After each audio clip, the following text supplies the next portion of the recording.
Hello friends, learn Excel Hindi में आपका एक बार फिर से स्वागत है। मेरा नाम है हिमांशु अग्रवाल। ये हमारी फॉर्मूला सीरीज चल रही है जिसमें हम आज का जो हमारा फंक्शन है वो है सम इफ़ फंक्शन। आइए स्टार्ट करते हैं। सम इफ़ सम हमने सम पढ़ा था लास्ट वीडियो में। सम क्या करता है? सम टोटल सम करता है। But sum if at the cells specified by given conditional criteria. Sum if conditional criteria के अकॉर्डिंग सम करता है। ये इसका सिंटैक्स है, sum if range criteria and sum range. ये डेटा है, एक डेटा है हमारे पास जिसमें रीज़न है, आइटम है एंड अमाउंट है। अब हमको क्या करना है, हमारे को एक एग्जांपल है इसमें सम अमाउंट बाय रीजन। हमें रीजन के अकॉर्डिंग अलग अलग सम करना है, जैसे ईस्ट वेस्ट नॉर्थ साउथ। हमारे पास 4 रीजन है जिसका हमारे पास एक पर्टिकुलर डेटा है। हमें क्या करना है, ईस्ट का सम अलग निकालना है, वेस्ट का अलग, नॉर्थ का अलग एंड साउथ का अलग। तो आइए लगाते हैं सम इफ़ रेंज। रेंज मीन्स किस के अकॉर्डिंग आपको सम करना है, तो हमें रीजन के अकॉर्डिंग सम करना है, तो रेंज हमारी रीजन होगी, comma. Then criteria. Criteria means किस चीज़ का सम करना है, किस क्राइटेरिया का, तो हमें ईस्ट का सम करना है, कोमा। सम रेंज। सम रेंज मीन्स किस चीज़ का अमाउंट का सम करना है, ब्रैकेट क्लोज एंटर। देखिए सम हो गया। मैंने यहाँ फॉर्मूला आपको शो भी किया है। ऐसे ही वेस्ट का निकाल सकते हो आप, sum if range again criteria region, comma. अब क्राइटेरिया क्या हो जाएगा हमारा, वेस्ट। इस बार हमारा क्राइटेरिया हो गया वेस्ट। सम रेंज तो अमाउंट, ब्रैकेट क्लोज एंटर। देखिए सम हो गया। ऐसे हमने दूसरा लिया है, इसमें क्या है हमारा सम अमाउंट बाय आइटम। यहाँ हमने सम अमाउंट बाय रीजन किया था, बट यहाँ पर क्या है, सम अमाउंट बाय आइटम। तो कुछ चेंज नहीं होगा, बस हमारी क्राइटेरिया रेंज चेंज हो जाएगी। देखिए कैसे, सम इफ रेंज, इस बार हमारी रेंज होगी आइटम, कोमा। क्राइटेरिया आप टाइप भी कर सकते हो और सेल सेलेक्ट भी कर सकते हो, तो मैं इस बार सेल सेलेक्ट कर रहा हूँ, sum range this, bracket close enter. देखिए सम हो गया। ऐसे ही हमें सिल्वर का निकालना है, तो sum if range again item, comma, criteria silver, sum range, bracket close enter. देखिए तो इस तरह से हम सम इफ का यूज़ करते हैं। हमने लास्ट वीडियो में देखे हैं सम एंड सम इफ़। सम क्या करता है, टोटल सम करता है। सम इफ़ क्या करता है, सिंगल क्राइटेरिया पे वर्क करता है। बट सम इफ़ जो है वो मल्टीपल क्राइटेरिया पे वर्क करता है। ये इसकी डेफिनेशन है, at the cells specified by given set of conditional criteria. ये इसका सिंटैक्स है, sum ifs sum range comma criteria range 1 comma criteria 1 comma criteria range 2 comma criteria 2 and so on. ये डेटा है जिसको हम सब में यूज़ करेंगे। यह एक एग्जांपल लेके मैं आपको समझा रहा हूँ। इसमें क्या करना है, हमें सम अमाउंट बाय रीजन और आइटम के अकॉर्डिंग सम करना है। इसमें क्या करना है, हमें ईस्ट में गोल्ड का टोटल, ईस्ट में सिल्वर का, ईस्ट में कॉपर का, अलग अलग टोटल निकालना है। ऐसी वेस्ट नॉर्थ एंड साउथ। यहाँ मैंने फॉर्मूला आपको शो किया है, आपको कैसे लगाना है। स्टार्ट करते हैं, सम इफ्स। फर्स्ट ऑफ ऑल हमने फॉर्मूला लिया सम इफ्स, सम रेंज। सम रेंज मीन्स आपको किस चीज़ का सम करना है, हमें अमाउंट का सम करना है, comma.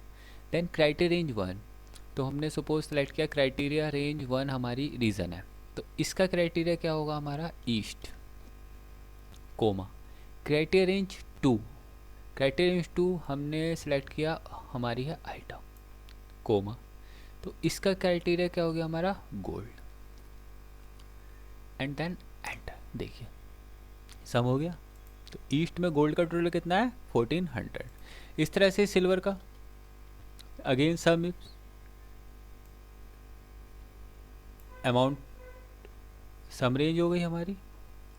Criteria range 1 again region लिया हमने, comma. Criteria 1, criteria 1 same east, comma. Criteria range 2 हमने फिर से सेलेक्ट करी है item, comma. Then criteria 2, criteria 2 क्या हमारा, सिल्वर। देखिए ईस्ट में सिल्वर का टोटल कितना है, 500। इस तरह से कॉपर का निकालेंगे हम, सम इफ्स सम रेंज ये हो गई हमारी, comma. Criteria range 1 again region, comma. Criteria 1 east, comma. Criteria 2 item, comma, bracket and copper. देखिए, तो ईस्ट में हमने गोल्ड का टोटल निकाला है, सिल्वर का एंड कॉपर का। अब हम वेस्ट में निकालते हैं। इसमें अगेन फिर से हमने सम रेंज लिया, comma. Criteria range 1 to again region, comma. Criteria 1 इस बार हम टाइप नहीं करेंगे, इस बार हम सेल सेलेक्ट कर लेंगे क्योंकि हमारी सेल टाइप है, comma. Criteria range 2 item, comma. Criteria 2 ये एंटर। देखिए, तो मुझे आशा है आपको समझ में आया होगा। Thanks for watching.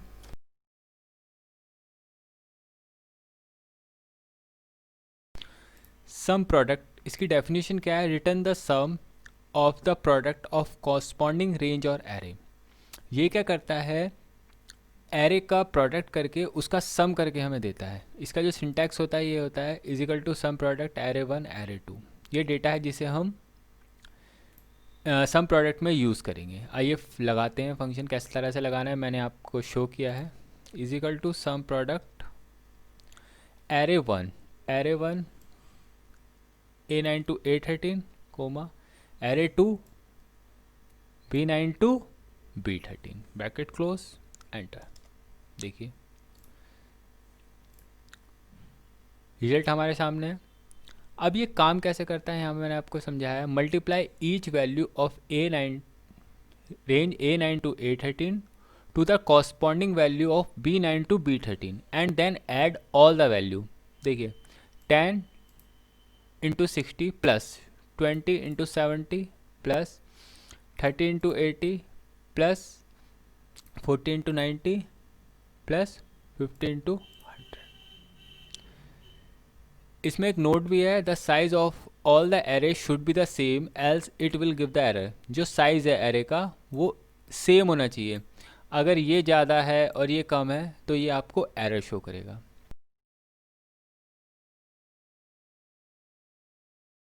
Count function क्या करता है? Count the number of a cells in a range that contain the number. इसका सिंटैक्स क्या ये है? Is equal to count and number 1 number 2 and so on. ये डेटा है जिसको हम काउंट में यूज़ करेंगे। आइए लगाते हैं, is equal to count A9 to 23, bracket close, enter. देखिए कितने सेल हैं टोटल? 15। तो काउंट क्या करके देता है हमें? काउंट करके देता है न्यूमेरिक वैल्यू को। ठीक है, इसे हम दूसरी तरह से भी लगा सकते हैं, इजिकल टू काउंट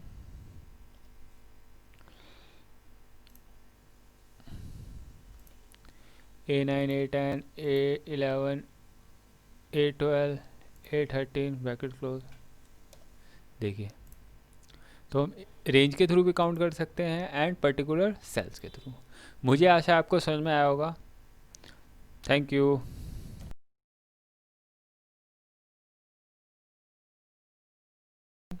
इसकी डेफिनेशन क्या है? Count the number of a cells specified by given condition और क्राइटेरिया। ये क्या करता है? गिवन कंडीशन और क्राइटेरिया के अकॉर्डिंग काउंट करता है। इसका सिंटेक्स पर्टिकुलर ये है, is equal to count if range comma criteria. ये डेटा है जिसको हम काउंट इफ में यूज़ करेंगे। ये एक मैंने एग्जांपल लिया, हमें रीजन के अकॉर्डिंग काउंट करना है। हमें ईस्ट का काउंट करना है कि इसमें ईस्ट कितनी बार आया है, वेस्ट कितनी बार आया है, and south, north and south. तो आइए लगाते हैं, कैसे लगाना है मैंने आपको शो भी किया है। Is equal to count if range जिसमें से हमें काउंट करना है, कोमा, क्राइटेरिया किसका काउंट करना है हमें? ईस्ट को।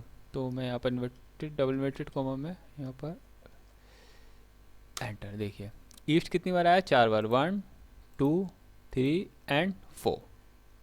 इस तरह से वेस्ट का करेंगे, count if range comma WST west, bracket close, enter. देखिए, वेस्ट भी 4 बार आया है, 1 2 3 4। ऐसी नॉर्थ रेंज कोमा, हम डायरेक्ट सेलेक्ट कर लेते हैं सेल को, देखिए ये भी 4 बार है, एंड कोमा साउथ, साउथ भी 4 बार है, देखो सारे 4 बार है। ऐसे हमने दूसरा एग्जांपल है काउंट बाय आइटम, आइटम के अकॉर्डिंग हमें गोल्ड का काउंट करना है, गोल्ड कितनी बार आया आइटम में, तो यहाँ पर is equal to count if range, range इस बार ये हो गई क्योंकि हमें आइटम को काउंट करना है, कोमा गोल्ड, देखिए कितनी बार आया गोल्ड, 6 बार, 1 2 3 4 5 एंड 6। ऐसी silver range this comma criteria silver bracket close enter, देखिए सिल्वर कितनी बार है, 5 बार, 1 2 3 4 एंड 5। इस तरह से copper range comma bracket close enter, देखिए कॉपर भी 5 बार है। तो हम इस तरह से भी फंक्शन लगा सकते हैं। तो इसका एक एग्जांपल और है, आप उसे भी यूज़ कर सकते हो, देखिए कैसे लगाओगे आप। सपोज मेरे पास कुछ नंबर हैं लाइक 10 to 100 के इन बिटवीन मेरे पास कुछ नंबर हैं,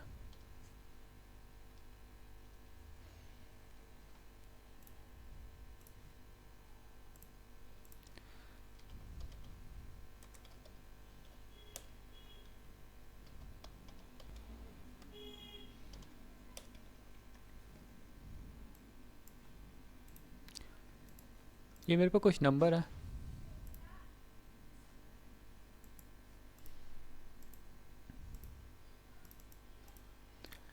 ये हमारे पास मैंने कुछ नंबर ले लिए हैं, रैंडम नंबर है। अब मुझे ये देखना है कि इसमें जैसे लाइक 62 है, 62 कितनी बार आया है, 66 कितनी बार आया है। तो इस तरह से हम यहाँ पर क्या लगा सकते हैं, काउंट इफ, तो is equal to count if range, range हमारी ये हो गई, कोमा क्राइटेरिया हम ये सेलेक्ट कर लेते हैं क्योंकि हम इसमें वैल्यू एंटर करेंगे जो वैल्यू हमें काउंट करनी है, एंटर। अब देखिए मैंने यहाँ पर सपोज टाइप किया 70, 70 कितनी बार है, 2 बार, 70 एंड दूसरा कहाँ है 70 70 70, ये रहा, ठीक है 70 एंड 70। इस तरह 26 काउंट करते हैं, 26 भी 2 टाइम्स है, 47 47 3 टाइम्स है, 18 1 टाइम है, 90 भी 1 टाइम है, 81 2 टाइम्स है। तो इस तरह से भी हम काउंट इफ़ का यूज़ कर सकते हैं। मुझे आशा है आपको समझ में आया होगा। Thank you.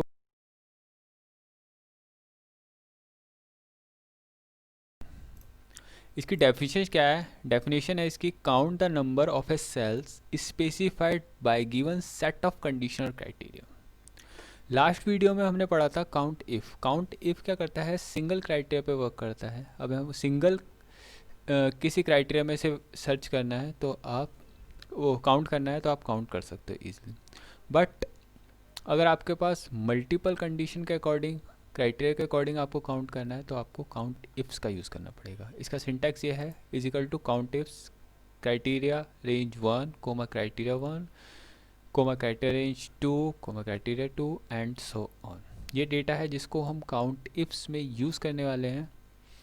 तो ये मैंने एक एग्जांपल लिया है आपको, काउंट्स बाय रीजन और आइटम। हमें काउंट्स, हमें क्या काउंट करना है, ईस्ट में गोल्ड कितनी बार है, ईस्ट में सिल्वर, ईस्ट में कॉपर। इस तरह से वेस्ट में गोल्ड, वेस्ट में सिल्वर एंड वेस्ट में कॉपर एंड सेम। मैंने यहाँ फंक्शन आपको शो किया है कि आपको कैसे लगाना है। आइए लगाते हैं, is equal to count ifs. ठीक है, यहाँ पर क्या है, क्राइटेरिया रेंज 1। सपोज हमारी क्राइटेरिया रेंज 1 है रीजन, तो हमने रीजन सेलेक्ट किया, कोमा क्राइटेरिया 1 क्या है हमारा, डबल इन्वर्टेड कोमा में टाइप किया east, then criteria range 2 item है, कोमा क्राइटेरिया रेंज 2 का क्राइटेरिया 2 क्या है, गोल्ड। ब्रैकेट को देखिए एंटर। तो इसमें क्या पता चला है हमें कि गोल्ड में, ईस्ट में गोल्ड कितनी बार है, 2 बार। देखो ईस्ट में गोल्ड यहाँ भी है एंड ईस्ट में गोल्ड यहाँ भी है। इस तरह से हम सिल्वर में लगाएंगे। Count tips criteria range 1 same region comma criteria 1 आप टाइप भी कर सकते हो, सेल भी सिलेक्ट कर सकते हो। मैंने सेल सेलेक्ट कर लेता हूँ। कोमा क्राइटेरिया रेंज 2 आइटम है, comma criteria 2 silver bracket close and.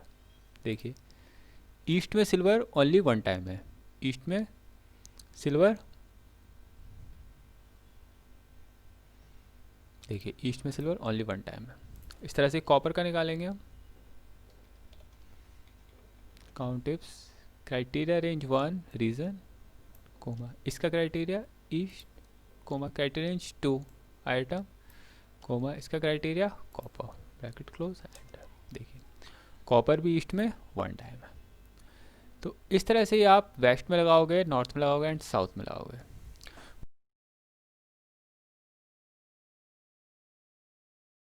Average क्या करता है, average all the number in a range of cell. Average क्या करता है, हमें एवरेज निकाल के देता है रेंज ऑफ सेल्स में से।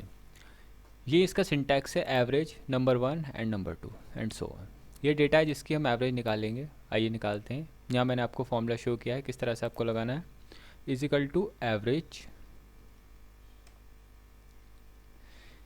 नंबर 1, ये रेंज ले लेंगे हम पूरी A9 to A13 bracket close and. देखिए यहाँ क्या हुआ, average value in A9 to A13, इसने हमें एवरेज निकाल के दी A9 to A13 की। इसको हम दूसरी तरह से भी लगा सकते हैं, sum average A9 comma A10 comma A11 comma A12 comma A13। देखिए रिजल्ट सेम है, बट इसमें हमने रेंज यूज़ करी है, इसमें हमने पर्टिकुलर सेल वाइज किया है। तो मुझे आशा है आपको समझ में आएगा। Thank you.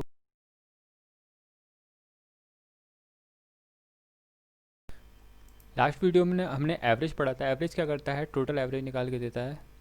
But average if क्या करता है, average if for the cells specified by given conditional criteria के अकॉर्डिंग हमें एवरेज निकाल के देता है। इसका जो सिंटैक्स है वो ये है, average if bracket star range comma criteria comma average range. ये डेटा है जिसको हम एवरेज में यूज़ करेंगे। आइए स्टार्ट करते हैं। ये एग्जांपल है, एवरेज अमाउंट बाय रीजन। हमें रीजन के अकॉर्डिंग एवरेज निकालनी है। तो मैंने यहाँ शो किया आपको कैसे फंक्शन लगाना है। देखिए average if range, range means criteria range हमारी क्या, हमें किसके अकॉर्डिंग करना है, रीजन के। तो रीजन हमारा क्राइटेरिया रेंज हो गया कोमा, उसके बाद एक क्राइटेरिया, क्राइटेरिया के इसके अकॉर्डिंग निकालना है, हमें ईस्ट का एवरेज निकालना है, ईस्ट। देन एवरेज रेंज, किस चीज़ की एवरेज निकालनी है, अमाउंट की। Close enter. देखिए दोबारा से लगाते हैं, average if range, range again region comma, किसका निकालना है इस बार, वेस्ट का। तो यहाँ हमने वेस्ट टाइप किया, west comma average range bracket close enter. देखिए हो गया। फिर से लगाते हैं, range again region comma criteria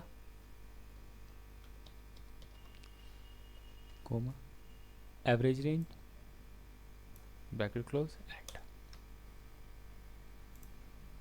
देखिए हो गया। एंड में south again region range comma criteria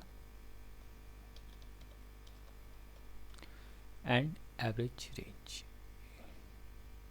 bracket close and. देखिए तो सबके एवरेज हमारे को निकल के सामने आ गए हैं। ये रिजल्ट है। इस तरह से आपको फॉर्मूला लगाना है, शो किया। अब हमारे पास एक दूसरा एग्जांपल है, एवरेज अमाउंट बाय आइटम। इसमें हमें आइटम के अकॉर्डिंग एवरेज निकालनी है। हमें गोल्ड की एवरेज निकालनी है, सिल्वर की, देन कॉपर की। आइए लगाते हैं, is equal to average range इस बार जो रेंज होगी वो आइटम होगी, बिकॉज आइटम के अकॉर्डिंग एवरेज निकालनी है हमें। क्राइटेरिया, यहाँ पर हम क्राइटेरिया टाइप कर रहे थे, अगर आपका पहले से टाइप है तो आप सेल भी सिलेक्ट कर सकते हो। Then average range, bracket close, enter. Silver पे लगाते हैं, average if range again item comma criteria silver comma average range, bracket close, enter. हो गया। देन कॉपर पे लगाते हैं हम, average if range again item comma criteria comma average range, bracket close, enter. देखिए सम हो गया, सॉरी एवरेज। तो इस तरह से हम एवरेज इफ लगाएंगे। मुझे आशा है आपको समझ में।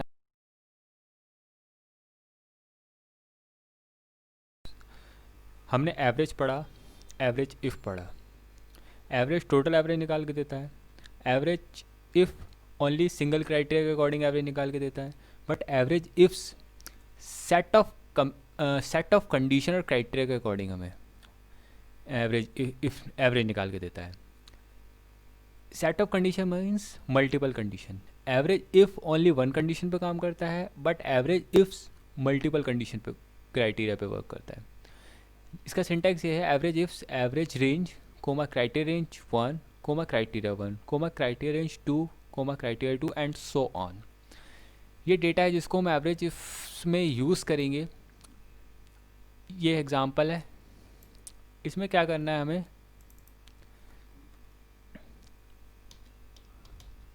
हमें एवरेज अमाउंट बाय रीजन और आइटम के अकॉर्डिंग एवरेज निकालनी है। ईस्ट में गोल्ड की एवरेज, ईस्ट में सिल्वर की एवरेज, ईस्ट में कॉपर की। ये फंक्शन मैंने यहाँ लगा के दिखा रखा है, आपको शो किया है। आइए लगाते हैं, average ifs range, average range. तो एवरेज किसकी निकालनी है हमें, अमाउंट की निकालनी है, कोमा क्राइटेरिया रेंज 1। सपोज हम लेते हैं कि हमारा क्राइटेरिया फर्स्ट क्या है, रीज़न है, तो इसका क्राइटेरिया क्या है, ईस्ट है, कोमा। देन क्राइटेरिया रेंज 2, तो क्राइटेरिया रेंज 2 क्या है हमारी, आइटम, कोमा। उसका क्राइटेरिया गोल्ड। देखिए क्राइटेरिया रेंज 1 का क्राइटेरिया हमने लिया है ये वाला ईस्ट, एंड क्राइटेरिया रेंज 2 का गोल्ड, एंड देखिए तो ईस्ट में गोल्ड की एवरेज निकल गया है। इस तरह से हम ईस्ट में किसकी निकालेंगे, सिल्वर की average range again comma criteria range 1, फिर से सेलेक्ट किया, sorry average range comma criteria range 1 comma criteria 1, criteria 1 again east comma criteria range 2 item comma criteria 2 silver. देखिए इस तरह से कॉपर का निकालते हैं, average ifs average range comma criteria range 1 comma criteria 1। तो क्राइटेरिया 1 क्या है हमारा, east, comma criteria range 2 item, comma criteria 2 copper. देखिए तो इस तरह से ईस्ट में गोल्ड की एवरेज आ गई, सिल्वर की आ गई, एंड कॉपर की आ गई। इस तरह से आप वेस्ट की निकालेंगे, नॉर्थ की निकालेंगे, साउथ की निकालेंगे। इसको हम इस तरह से भी कर सकते हैं, average range comma criteria range 1 ये ले ली, क्राइटेरिया 1 मैं यहाँ से सिलेक्ट कर लूँगा वेस्ट, क्राइटेरिया रेंज 2 आइटम, यहाँ पर क्राइटेरिया गोल्ड। तो आप सेल भी सिलेक्ट कर सकते हो अगर आपके पास टाइप है, और आप टाइप भी कर सकते हो पर्टिकुलर आपके डेटा को, एंटर। देखिए तो मुझे आशा है आपको समझ में आया होगा।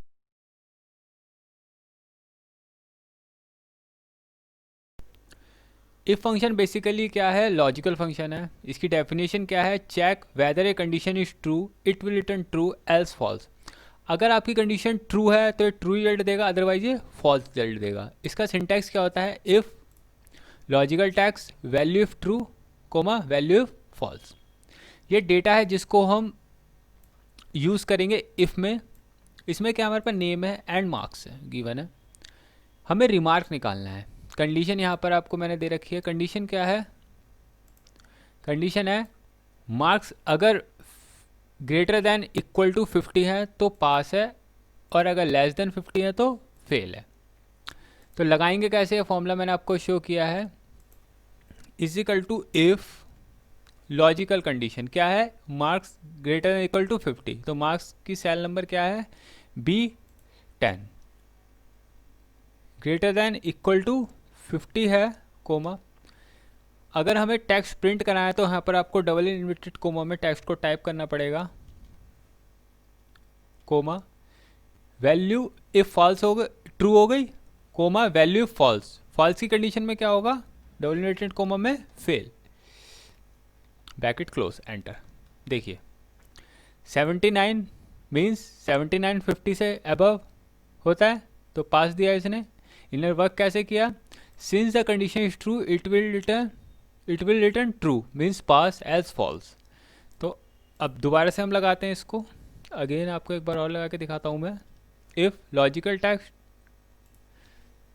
Greater than equal to 50 comma value of true क्या है हमारी, pass, comma value of false fail, enter, sorry comma, enter. देखिए यहाँ पर 33 लेस देन 50 है तो यहाँ पर क्या रिटर्न करके दिया इन्हें, फेल। अब नीचे हम इसे ड्रैग कर देते हैं, ये देखिए यहाँ पर पास, यहाँ पर। तो इस तरह से फंक्शन यूज़ होगा। मुझे आशा है आपको समझ में आया होगा।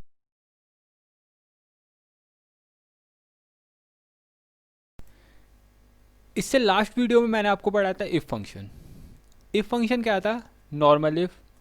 इसमें एक ही अगर कंडीशन है तो आप नॉर्मल इफ़ का यूज़ कर सकते हो, बट आपके पास अगर मोर देन वन कंडीशन है तो आपको नेस्टेड इफ़ यूज़ करना पड़ेगा। इसकी डेफिनेशन क्या है, the if function in the Excel can be nested when you have multiple condition to meet. अगर आपके पास मल्टीपल कंडीशन है तो आपको ये फंक्शन नेस्टेड बनाना पड़ेगा। The false value is being replaced by another if function to make further test. जो false value है वो अगेन इफ फंक्शन में कन्वर्ट होके दोबारा से कंडीशन को टेस्ट करेगी। इसका जो सिंटैक्स होता है वो इस तरह से, if logical text comma value if true comma if again logical text two comma value if true comma value if false and so on. इस तरह से चलता रहेगा। ये डेटा है जिसको हम नेस्टेड इफ में यूज़ करेंगे। इसमें हमारे पास नेम है एंड मार्क्स है, हमें रिमार्क निकालना है। ये कंडीशन है, इसके अकॉर्डिंग हमें रिमार्क देना है। Marks greater than equal to 90 पे एक्सीलेंट मिलेगा, marks greater than equal to 75 पे very good, greater than equal to 60 पे गुड, और लेस देन 60 पे पुअर। तो लगाना कैसा है, मैंने यहाँ पर आपको पूरा फंक्शन शो किया है कैसे आपको लगाना है। इफ़, आइए लगाते हैं। इफ़ लॉजिकल कंडीशन टेस्ट, तो हमारे को क्या चेक कराना है, मार्क्स। तो मार्क्स की सेल नंबर है B10, greater than equal to, देखिए ग्रेटर देन इक्वल टू अगर 90 है तो क्या प्रिंट होगा, एक्सीलेंट, ब्रैकेट क्लोज कोमा। अब अगेन कंडीशन है तो हमें क्या करना पड़ेगा, अगेन इफ यूज करेंगे। यही यहां पर लिखा हुआ है, the false value is being replaced by another if function. तो अनदर इफ अगेन चेक कराएंगे मार्क्स को, इक्वल टू, इस पर क्या है, greater than equal to 75 comma, उस पर क्या है, very good comma. Again check करानी है हमें, तो अगेन इफ, दोबारा से वही B10 इक्वल टू, अब की बार कितना है, greater than equal to 60 comma, इसमें क्या है, good. Last value, last value आप डायरेक्ट टाइप कर सकते हो, पुअर, देखिए एंटर। तो इसमें क्या हुआ, हमें प्रिंट करके दिया वेरी गुड। तो फंक्शन ने काम कैसे किया, सबसे पहले B10 को चेक करेगा, 90 है ये, तो B10 में कितनी वैल्यू है, 79। तो यहाँ पर चेक किया B10 इक्वल टू 90, तो ये कंडीशन फेल हो गई, क्योंकि 79 90 से बिलो होता है, कम होता है, फिर आगे चला गया ये। यहाँ पर चेक किया B10 greater than equal to 75, देखिए 75 से ज़्यादा होता है 79, मीन्स वेरी गुड, तो इसने हमें क्या दे दिया, वेरी गुड प्रिंट करके दिया। ठीक है, मैं एक बार और आपको लगा के दिखाता हूँ। If function logical text, again B11 marks check कराएंगे, ग्रेटर देन इक्वल टू क्या है, 90, 90 पे क्या है हमारा, excellent comma. Again if B11 फिर से चेक होगा, greater than equal to 75 comma, 75 पे क्या है हमारा, very good comma. Again if, again check करेंगे हम B11 को, इस बार कितना है, 60, good comma, and last one is poor. तो ब्रैकेट कितनी बार होगा, 1 क्लोज, 1 2 एंड 3 टाइम्स इफ लगाए, बिकॉज एंटर। देखिए पुअर, अब पुअर क्यों दिया इसने, पहले चेक किया इसको B11 को 90, तो 90 से कम है, फिर इसमें गया 75 में, 75 से भी कम होता है, फिर आगे गया B10 60 से भी कम है, तो 60 से कम वाले किस पे आता है, पुअर, तो इसने हमें क्या दे दिया, रिटर्न करके पुअर। अब आप इसे नीचे ड्रैग भी कर सकते हो, डायरेक्ट नीचे ड्रैग कर देंगे। तो इस तरह से आप यूज़ करोगे नेस्टेड इफ फंक्शन। यहाँ पर मैंने आपको इसे कंटेम्प्रेरी दिया है, since the condition 1 is true B10 it will return excellent, if condition 2 is true B10 75 it will return very good, and so. तो मुझे आशा है आपको समझ में आया होगा। तो प्लीज़ अगर आपको कोई भी प्रॉब्लम है आप कमेंट करिए, अगर आपको अच्छी लगी है वीडियो तो लाइक करिए मेरी वीडियो।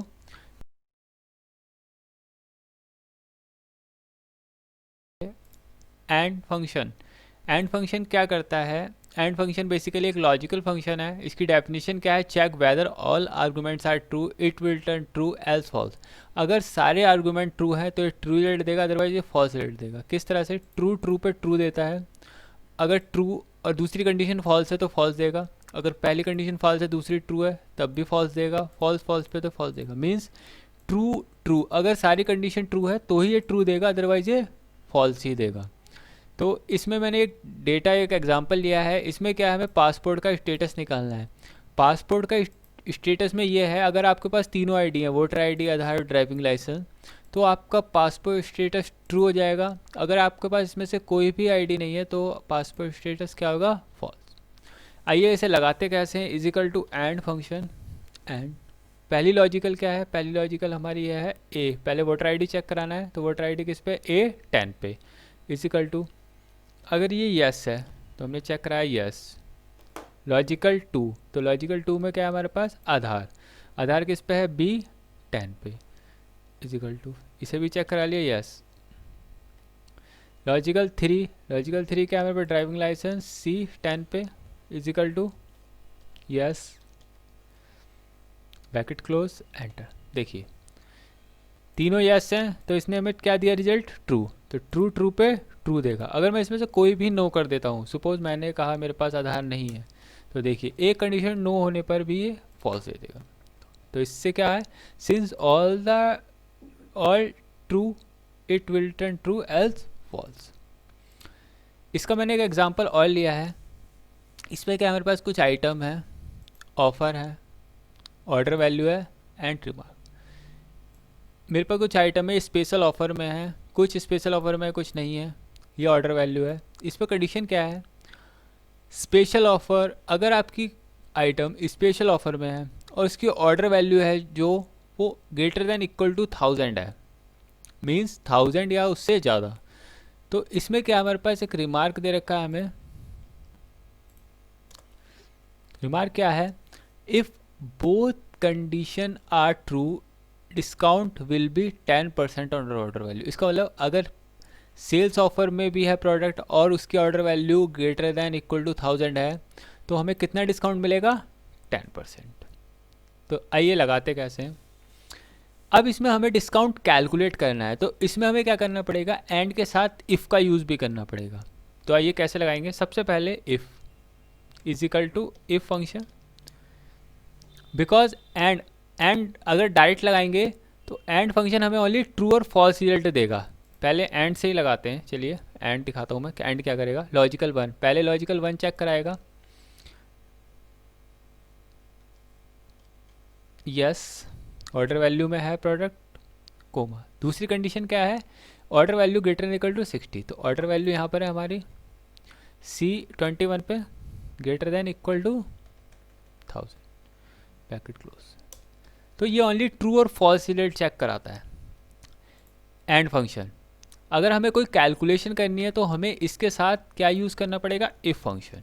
तो हम इसके साथ इफ़ फंक्शन यूज़ कर देते हैं, ये हमारी लॉजिकल कंडीशन बन गई, लॉजिकल टेक्स्ट बन गया, कोमा वैल्यू इफ़ ट्रू। अब ट्रू में क्या डालना है, अगर ये दोनों कंडीशन मैच करती हैं तो डिस्काउंट कितना परसेंट है, 10% ऑन ऑर्डर वैल्यू। तो ऑर्डर वैल्यू का कितने परसेंट है, 10%, अदरवाइज 0, ब्रैकेट क्लोज, एंटर। देखिए 100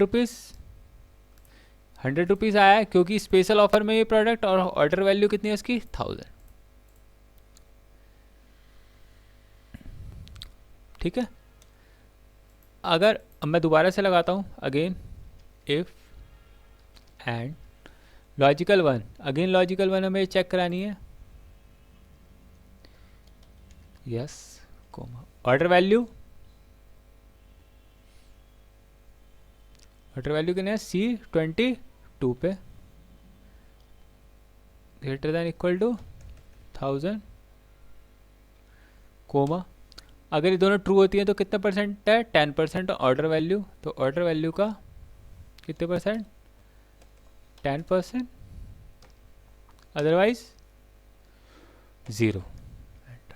देखिए यहाँ पर 0 आया है बिकॉज अब प्रोडक्ट तो स्पेशल ऑफर में है, बट यहाँ देखिए 500 है, यहाँ पर कितना ग्रेटर देन इक्वल टू 1000, तो मीन्स ये ट्रू है बट ये फॉल्स है, तो ये ट्रू है ये फॉल्स है, तो हमें फॉल्स ही देगा, मीन्स हमें फॉल्स रिजल्ट मिलेगा। अब मैं इसे नीचे ट्रैक कर देता हूँ, देखिए यहाँ भी 0 है बिकॉज यहाँ नो है, यहाँ फॉल्स है बट यहाँ ट्रू है, तो एक कंडीशन इसे फॉल्स मिल गई। ये ट्रू पे ही काम करता है, एक भी कंडीशन फॉल्स मिल जाएगी तो फॉल्स रिजल्ट देगा। यहाँ पर देखिए यस है मीन्स ट्रू, ये 1005 से ज़्यादा है तो 500। तो इस तरह से हम एंड को इफ़ में लगा के यूज़ करते हैं। मुझे आशा है आपको समझ में आया होगा।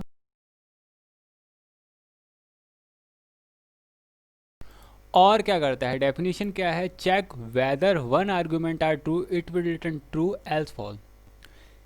मीनिंग ये हुआ इसका, इसमें क्या है, एक आर्गुमेंट एक कंडीशन भी ट्रू होने पर ये ट्रू रिजल्ट देता है, अदरवाइज ये फॉल्स देता है। इसका सिंटैक्स क्या है, और logical 1, logical 2, logical 3 and so.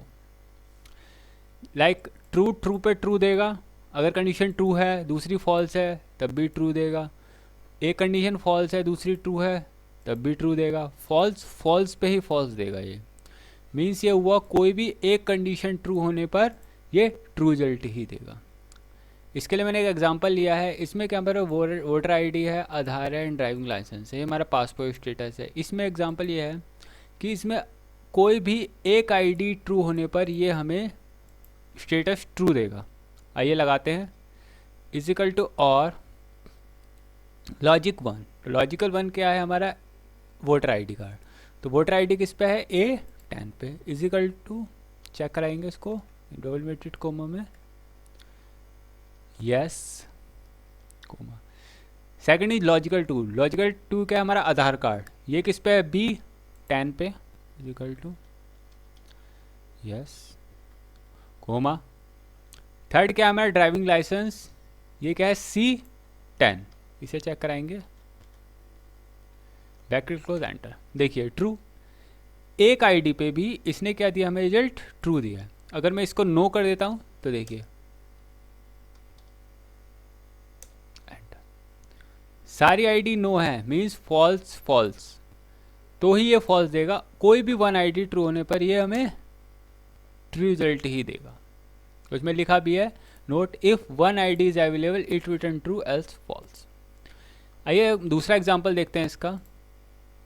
इसमें हमारे पास आइटम है sales offer and order value है। इसमें हमारे पास जो आइटम है वो सेल्स ऑफर में है और ऑर्डर वैल्यू उनकी ये गिवन है हमारे पास। कंडीशन क्या है, sales offer and order value, sales offer में होनी चाहिए प्रोडक्ट और इसकी order value greater than equal to 1000। अगर इसमें से कोई भी if any one condition are true discount will be 10%। अगर कोई भी कंडीशन, चाहे ये हो चाहे ये हो, हमने इससे लास्ट वीडियो में पढ़ा था एंड फंक्शन, उसमें क्या था, both condition should be true, दोनों कंडीशन ट्रू होनी चाहिए। बट इसमें क्या है, कोई भी एक कंडीशन ट्रू होने पर कितना डिस्काउंट मिलेगा, 10%। आइए लगाते हैं। तो पहले हम और लगाएंगे, और पहले और से हम कंडीशन चेक कराते हैं। तो और में क्या है, लॉजिकल वन, तो लॉजिकल वन क्या है हमारा, कंडीशन सेल्स ऑफर, ये किस पे हमारा B21, अगर यस है comma else. Logical condition 2, order value greater than equal to 1000। इनमें से कोई भी एक ट्रू होने पर ये ट्रू दे रहा है। हमें क्या करनी है, कैलकुलेशन करनी है, तो हमें और के साथ क्या लगाना पड़ेगा आगे, इफ फंक्शन। ये हमारा अब लॉजिकल टेक्स्ट बन गया कोमा। अब हमें क्या निकालना है, अगर इसमें से कोई भी कंडीशन ट्रू होती है और की, तो ऑर्डर वैल्यू का कितने परसेंट निकाले, 10% कोमा, अदरवाइज 0 एंटर। देखिए 100। अगर मैं इसे नीचे ड्रैग करता हूँ, देखिए यहाँ पर भी कंडीशन, बिकॉज यहाँ तो दोनों कंडीशन ट्रू है तो ट्रू ही देगा। यहाँ पर ये वाली ट्रू है बट ये देखिए ये फॉल्स है, तो यहाँ पर क्या ट्रू है और ये फॉल्स है, मीन्स ये ट्रू ये फॉल्स, तब भी ट्रू, क्योंकि एक कंडीशन ट्रू होने पर ट्रू ही देगा। यहाँ पर क्या है, ये फॉल्स है और ये ट्रू है, तो देखिए ये फॉल्स है बट ये ट्रू है, तब भी इन्हें ट्रू रिजल्ट दिया, और ये तो ट्रू है ही। तो इसका मतलब ये हुआ कि और फंक्शन कोई भी एक कंडीशन ट्रू होने पर हमें ट्रू रिजल्ट ही देता है। मुझे आशा है आपको समझ में आया होगा।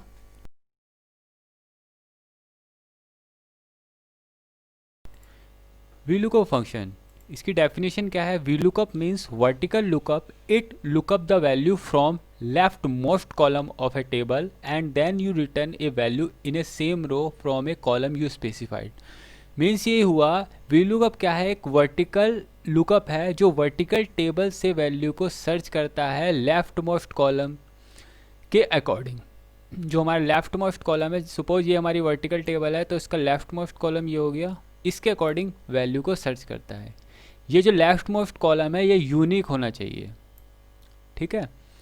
तो इसका जो सिंटैक्स होता है वो ये है, VLOOK is equal to VLOOKUP, first आता है लुकअप वैल्यू, जो वैल्यू आपको सर्च करनी है, देन टेबल एरे, किस टेबल में से वैल्यू सर्च करनी है, कॉलम इंडेक्स नंबर, किस कॉलम की वैल्यू आपको सर्च करनी है, एंड रेंज लुकअप। ये डेटा है जिसको हम VLOOKUP में यूज़ करेंगे। आइए स्टार्ट करते हैं, मैं आपको लगा के दिखाता हूँ कैसे हम VLOOKUP को लगाएंगे। इसमें क्या हमारे पास आईडी स्टेट है P1 एंड P2। इसमें हमारे पास कुछ आईडी हैं, ये यूनिक है, ये स्टेट्स है, ये इनके पर्टिकुलर नंबर्स है, ठीक है। तो हमें लेफ्ट मोस्ट कॉलम क्या हो गया हमारा आईडी, हमें आईडी के अकॉर्डिंग सर्च करना है। तो हमें स्टेट निकालनी है कि सपोज हमने 102 डाला, उसकी क्या स्टेट है, उसका P1 कितना है, उसका P2 कितना है। ये मैंने आपको फॉर्मूला शो किया आपको कैसे लगाना है। आइए स्टार्ट करते हैं। Is equal to VLOOKUP, first of all lookup value, मैंने आपको बताया था लुकअप वैल्यू क्या है, जिस वैल्यू को आपको सर्च करना है, तो हमें आईडी के अकॉर्डिंग सर्च करना है, तो ये हमारी लुकअप वैल्यू हो गई, कोमा। टेबल एरे, किस टेबल में से वैल्यू सर्च करनी है, तो ये हमारी टेबल हो गई। A10 वो A10 से लेकर D24, ये हमारी टेबल हो गई, कोमा। किस कॉलम की वैल्यू सर्च करनी है, तो इसमें कितने कॉलम है इस टेबल में, 1 2, देखिए 1 2 3 4, 1 2 3 4, तो इस टेबल में कितने कॉलम है, 4 कॉलम। तो स्टेट का कॉलम नंबर क्या है, 1 एंड 2, मीन्स स्टेट का नंबर है 2, तो हम यहाँ टाइप करेंगे 2, कोमा। यहाँ रेंज लुकअप आती है। रेंज लुकअप में दो होते हैं, true and false. True means approximate match and false means exact match. तो हम एग्जैक्ट मैच लेते हैं कि हमें एग्जैक्ट मैच चाहिए, तो फॉल्स सेलेक्ट किया हमने, bracket close and then enter. देखिए 102 का क्या स्टेट है, पंजाब। अब मैं यहाँ अगर यहाँ टाइप करता हूँ 115 का क्या स्टेट है, आईडी नंबर 115 का स्टेट क्या है, गोवा। 1110 का क्या है, देखिए गोवा ही है। 108 का देखिए हरियाणा है। तो इस तरह से ये फॉर्मूला लगेगा। आइए मैं दोबारा से आपको लगा के दिखाता हूँ। V lookup value again same ID comma, table array हमारी A10 to D24। अब कॉलम इंडेक्स नंबर, अब पहले हमने जो कॉलम इंडेक्स नंबर लिया था वो 2 लिया था, इस बार क्या होगा 1 2 3, बिकॉज P1 का कॉलम इंडेक्स नंबर है 3, 1 2 एंड 3, तो हम यहाँ टाइप करेंगे 3 comma exact match false bracket close and. देखिए 108 का हरियाणा एंड 496। देखिए अब हमें P2 निकालना है इसी का ही, तो V lookup value again ID हमारी comma, table array A10 to D24 comma, column index number. तो इस बार 1 2 3 4 मीन्स हमारा कॉलम नंबर क्या है, 4, फॉल्स।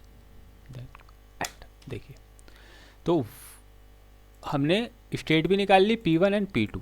अब हम यहाँ आईडी चेंज करेंगे। सपोज मैंने आईडी एंटर करी 101, देखिए 101 का स्टेट क्या, दिल्ली है, देखिए दिल्ली 448 एंड 340। देखिए इसे हम दूसरी तरह से भी लगा सकते हैं।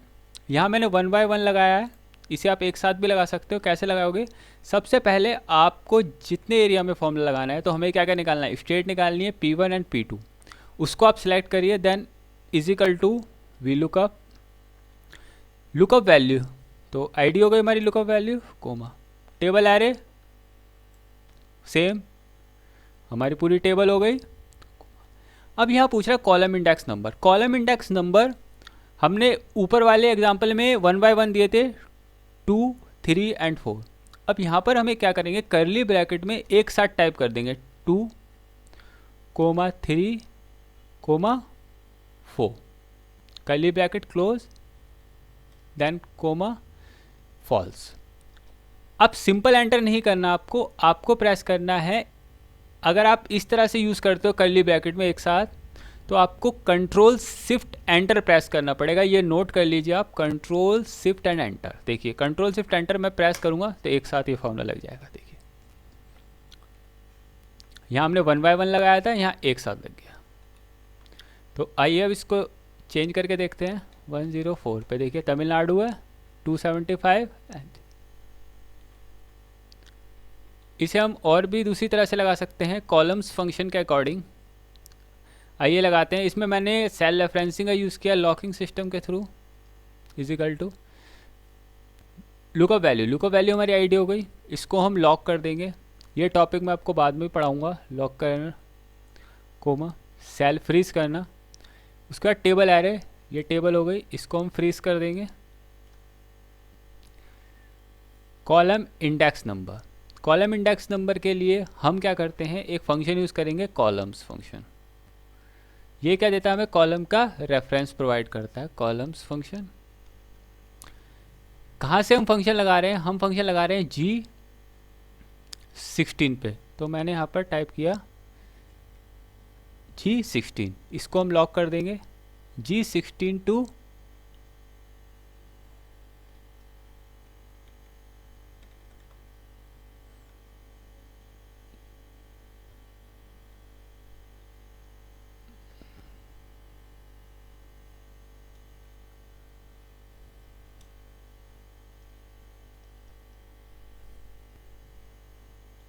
G16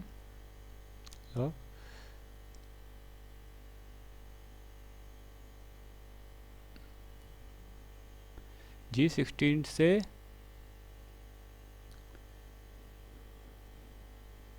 G16 bracket close. G16 से G16 मीन्स एक सेल हो गई। इस हमें क्या चाहिए, स्टेट का कॉलम नंबर क्या है, 2 है। तो G16 से G16 मीन्स ये हमें रिटर्न करेगा 1। तो इसमें हम +1 और लगा देंगे जिससे क्या बन जाएगा 2। हमें 2 ही चाहिए, comma false bracket close enter. देखिए अब हम इसे आगे ड्रैग कर देंगे, कुछ नहीं करना आपको, ड्रैग करना है। देखिए तो 1 0 2 इस तरह से आप लगा सकते हो। इसको आप एक तरह से और लगा सकते हो मैच के थ्रू। मैच फंक्शन हम आगे पढ़ेंगे, मैं आपको एक बार लगा के दिखा देता हूँ। अगर आपको पहले से नॉलेज है तो आप सीख सकते हो। ये आईडी है, लुकअप वैल्यू सेम, लॉक कर देंगे हम इसको, कोमा टेबल एरे हमारी ये हो गई, कोमा कॉलम इंडेक्स नंबर हम किसके थ्रू लेंगे, मैच के थ्रू। तो मैच फंक्शन मैं आपको आगे पढ़ाने वाला हूँ। मैच फंक्शन की लुकअप वैल्यू क्या हो गई, सपोज मैच फंक्शन की लुकअप वैल्यू है स्टेट, हमें स्टेट निकालना है। मैच फंक्शन बेसिकली हमें, मैं आपको थोड़ा सा बताया था, मैच फंक्शन हमें पोजीशन रिटर्न करके देता है। जैसे पोजीशन की ये जो सेल है वो किस पोजीशन पे है, तो हमें स्टेट निकालनी है वो किस पोजीशन पे है, किस में से, इसमें से, कोमा इसको भी हम लॉक कर देंगे। इसका हम लॉक करेंगे रो, एंड इसको हम पूरा लॉक कर देते हैं, कोमा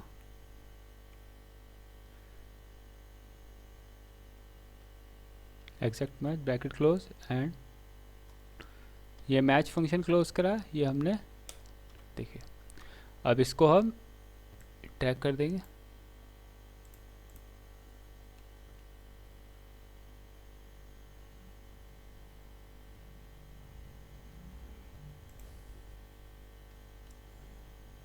देख कहीं मिस्टेक हुई है हमसे, ओके हमने इसको लॉक नहीं करा, इसको लॉक कर देते हैं, एंटर।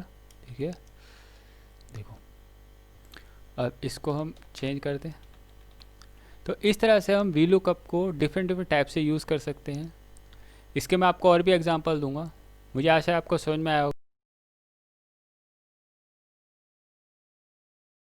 तो इसमें मैंने स्टेप बाय स्टेप समझाया, तो आप इसे स्टार्टिंग टू एंड देखिएगा। इसमें मैंने एक एग्जांपल लिया है एम्प्लॉयज़ का। एम्प्लॉयज़ का डेटाबेस है जिसमें एम्प्लॉय की आईडी है, नेम है, बेसिक पे है, एचआरए, डीए एंड ग्रॉस है उसका। ये है एडमिन का डेटा, एडमिन एंड सेल्स का डेटा ये है। ये सेल्स के एम्प्लॉय हैं और ये है एडमिन के। अब हमें क्या करना है, हमें VLOOKUP से डेटा निकालना है इनका और इनका, मीन्स 1 से लेकर 5 तक की आईडी का और 106 से लेकर 120। तो मीन्स ये हुआ कुछ डेटा एडमिन से लेना है और कुछ डेटा हमें सेल से लेना है। तो एक साथ एक फंक्शन से हमें इसको पूरा एक शीट पे हमें पिक करना है। तो इसमें अब अगर मैं सिंपल VLOOKUP लगाऊंगा तो मैं कैसे लगाऊंगा VLOOKUP, ये हमारा लुकअप वैल्यू हो गई एंड ये हमारी टेबल एरे हो गई है। इसको हम लॉक कर देंगे F4 से, कोमा कौन सा कॉलम है हमारा नेम का, सेकंड कॉलम, कोमा फॉल्स में ब्रैकेट क्लोज एंटर। देखिए और अगर हम यही फंक्शन लुकअप वैल्यू यहाँ से लेते हैं, इस बार मैं सेल्स की शीट लेता हूँ, सेल्स में इसे लॉक कर देते हैं, कोमा 2। तो देखिए एरर आ रही है बिकॉज 101 सेल्स में नहीं है, 101 कहाँ पर है, एडमिन में। तो अब हमें फॉर्मूले को इस तरह से सेट करना है कि अगर डेटा एडमिन शीट पे हो, ये हमारी फर्स्ट शीट एडमिन की है, इस शीट पे हो तो एडमिन से उठाया पिक करे और सेल्स पे हो तो सेल से पिक करे। तो आइए इसमें लगाते हैं। इसमें दो फंक्शन यूज हो रहे हैं हमारे, इफ एरर एंड VLOOKUP। तो इसको लगाएंगे कैसे, इसको लगाने के लिए हम इसको हम वो कर देते हैं यहाँ पर हम सेट कर देंगे if error function. If error के साथ हम वीलुकअप सेट कर देंगे। इसको हम इसका कॉलम लॉक कर देंगे, ये हमारा लॉक है। एंड अब वीलुकअप फंक्शन के बाद अब वीलुकअप वैल्यू इफ एरर, अगर इससे एरर आए तो फिर अगेन हम वीलुकअप चलाएंगे। अब ये एडमिन की शीट का वीलुकअप है, और दूसरा जो हम चलाएंगे वो किसका लगाएंगे, सेल्स की शीट के लिए। तो यहाँ हमने इसको लॉक कर दिया, कोमा। अब हम सेल्स की शीट लेते हैं, इसे लॉक कर देंगे, comma, second, comma, false, bracket close, and. ये देखिए, अब हम इसको यहाँ से कंट्रोल आर कर देते हैं, या आप इसे ड्रैग भी कर सकते हो, कंट्रोल आर, राहुल आगे। यहाँ से हम इसको चेंज कर देंगे, इसके column number third, and column number third आ जाएगा बिकॉज ये थर्ड पे है, बेसिक पे। ऐसे यहाँ पर क्या आ जाएगा, फोर्थ, और column number fourth, same here, यहाँ पर 5 and fifth column, and here 6 and 6। ये देखिए, अब मैं इसे नीचे ड्रैग करता हूँ, कंट्रोल डी। ये देखिए, इसमें क्या हुआ कि इफ एरर, अगर इस शीट से एरर आएगी तो हमारा दूसरा वीलुकअप चलेगा, और अगर इस शीट से एरर आएगी तो हमारा ये वाला वीलुकअप चलेगा। तो इसने क्या किया, अगर इसको इसमें फर्स्ट पे इसको डेटा मिल गया तो इन्हें फर्स्ट से पिक करा। यहाँ पर क्या हुआ, यहाँ पर इसको इस फॉर्मूले से एरर मिली तो इसने सेल से डेटा पिक किया। तो इस तरह से हम मल्टी शीट पे वीलुकअप लगाते हैं। इस तरह से आपके पास थर्ड शीट हो, फोर्थ हो, तो आगे इफ एरर जोड़ के आप उसके अकॉर्डिंग वीलुकअप सेट कर सकते हो। तो मुझे आशा है आपको समझ में आया होगा।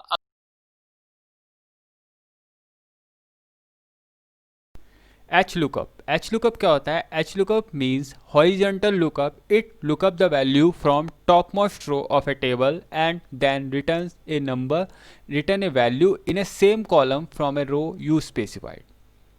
हमने लास्ट वीडियो में वीलुकअप फंक्शन पढ़ा था. वीलुकअप फंक्शन क्या करता है? वीलुकअप फंक्शन वर्टिकल टेबल में से लुकअप करता है, बट एच लुकअप जो है वो हॉरिजॉन्टल टेबल में से वैल्यू सर्च करता है.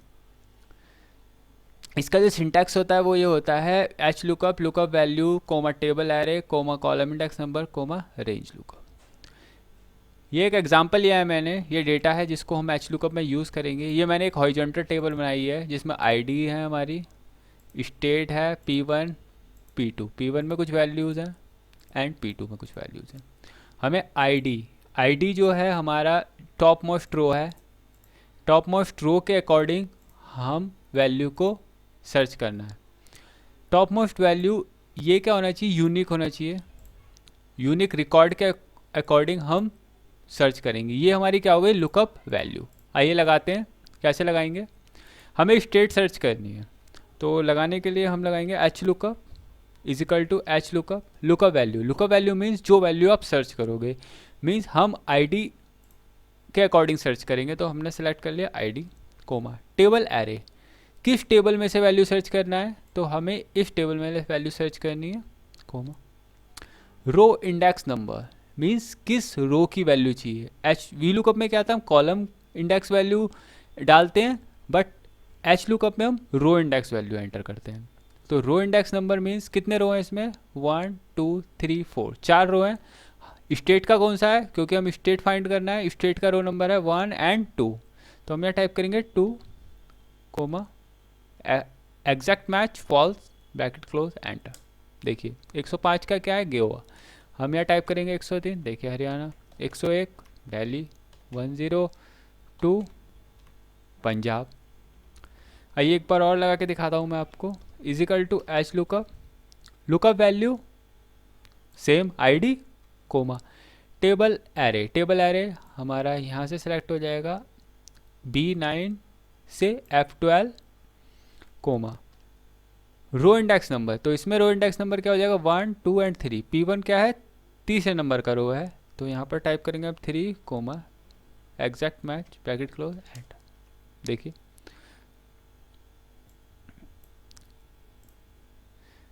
अगर मैं यहाँ चेंज करता हूँ आईडी तो उसके अकॉर्डिंग वैल्यू चेंज हो जाएगी। Is equal to H lookup again लगा के दिखाता हूँ मैं आपको। Lookup value same ID table array B9 to F12 comma अब की बार रो इंडेक्स नंबर क्या हो जाएगा 1 2 3 4 P2 किस पे 4 पे तो हम टाइप करेंगे 4 comma exact match bracket close and देखिए। तो इस तरह से आप एच लुकअप लगाओगे। इसमें मैंने 1 बाय 1 किया 2 3 4। आप इसको दूसरी तरह से भी लगा सकते हो कि हमें बार बार एक फॉर्मूला लगाना ना पड़े। तो इसके लिए क्या करोगे, मैं एक बार इसको इरेज कर देता हूँ, दोबारा से लगाते हैं। इसके लिए हम क्या करेंगे, हमें H lookup is equal to H lookup lookup value ये हो गई, इसको हम लॉक कर देंगे, फ्रीज कर देंगे। ये मैं आपको पहले बता चुका हूँ, ये टॉपिक मैं आपको बाद में पढ़ाऊँगा फ्रीज का, जिसको आता है वो इजीली समझ सकता है। फ्रीज कर देंगे। उसके बाद टेबल एरे हमारी ये हो गई, इसको भी फ्रीज कर देंगे कोमा। अब आता है रो इंडेक्स नंबर। तो रो इंडेक्स नंबर हमें कैसे लेना है, तो रो इंडेक्स नंबर के लिए हमें एक फॉर्मूला यूज़ करेंगे रोज फंक्शन का। रोज फंक्शन क्या करता है, रेफरेंस देता है कि जिस रो पे हम फॉर्मूला लगा रहे हैं, ठीक है। तो रो नंबर हमें रो की रेफरेंस प्रोवाइड करता है। तो हम किस पे लगा रहे हैं, B15 पे। तो मैं यहाँ पर टाइप कर दूंगा B15 कोमा B15, B15 से B15 हमने इसको लॉक कर दिया। इसके आगे B15 से B15 मीन्स एक सेल हो गई। ये एक सेल का मतलब ये एक 1 देगा, 1 रिटर्न करके। हमें क्या चाहिए, स्टेट का जो रो नंबर है वो 2 है, तो हम यहाँ पर +1 कर देंगे comma false bracket close and.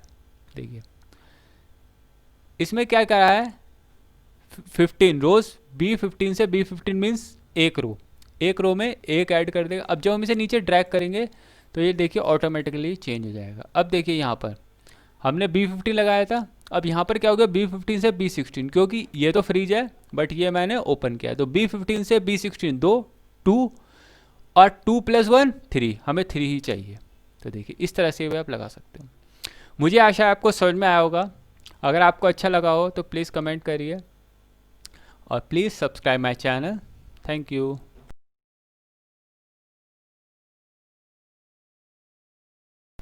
Match function क्या होता है, first of all what is match function. इसकी डेफिनेशन क्या है, return the relative position of an item in an array that match a specific order value in a specific order. ये क्या बताता है, return the relative position return करता है array में से स्पेसिफिक ऑर्डर के अकॉर्डिंग। इसका जो सिंटैक्स है वो ये है, is equal to match lookup value comma lookup array comma match type. इसमें 3 तरह के मैच टाइप्स होते हैं, 0 1 और -1। तो हम इनको 1 बाय 1 डिस्कस करते हैं। ये एक मेरे पास डेटा है, डेटा जो हम मैच में लगाएंगे, ये क्या हमारा शॉर्ट है A to Z में, ये शॉर्ट है हमारा Z to A में, इसमें हम रॉन्ग वैल्यू है। 3 तरह के हम डेटा ले रहे हैं। सबसे पहले हम यूज़ करेंगे 0, यूजिंग 0 ऑप्शन। 0 का मीन्स क्या होता है, 0 मीन्स एग्जैक्ट मैच। इसमें क्या होता है, the ascending list give the exact match. Ascending list this, आइए लगाते कैसे हैं, is equal to match lookup value suppose हम यहाँ एंटर करेंगे, लुकअप वैल्यू यहाँ पर आएगी हमारी। लुकअप एरे फर्स्ट क्या है हमारा, असेंडिंग लिस्ट। तो असेंडिंग लिस्ट हमारी ये है, इसे सेलेक्ट कर लेते हैं कोमा। 0 मीन्स एग्जैक्ट मैच, तो हमने एग्जैक्ट मैच चूज़ किया, एंटर। देखिए अगर मैं यहाँ पर असेंडिंग ऑर्डर के हिसाब से डालता हूँ 10 किस पोजीशन पे है, फर्स्ट पोजीशन पे है। अगर मैं यहाँ डालता हूँ 30 किस पोजीशन पे है, थर्ड पोजीशन पे। ऐसे ही हम एंटर करते हैं 50 किस में है, 5th पोजीशन पे। तो इसका मतलब है the ascending list give the exact match. Ascending list हमें एग्जैक्ट मैच देता है। उसके बाद क्या है लिखा है, the descending list give the exact match. Descending list भी हमें एग्जैक्ट मैच ही देता है। आइए फिर से फॉर्मूला लगाते हैं, match lookup value this comma ये हमारा टेबल हो गई, कोमा एग्जैक्ट मैच। देखिए यहाँ 50 में टाइप करता हूँ तो यहाँ पर 50 किस पोजीशन पे है, 50 है फर्स्ट पोजीशन पे, ऐसी 30 40 किस पे है, सेकंड पे है, 10 फिफ्थ पे है। तो देखिए असेंडिंग भी एग्जैक्ट मैच दे रहा है और डिसेंडिंग भी। उसके बाद है the wrong value. Wrong value, अगर हम कोई रॉन्ग वैल्यू एंटर करते हैं तो list can't find the exact match, show the error. अगर हम रॉन्ग वैल्यू एंटर करेंगे, आइए फिर से यहाँ पर दिखाता हूँ मैं आपको कैसे।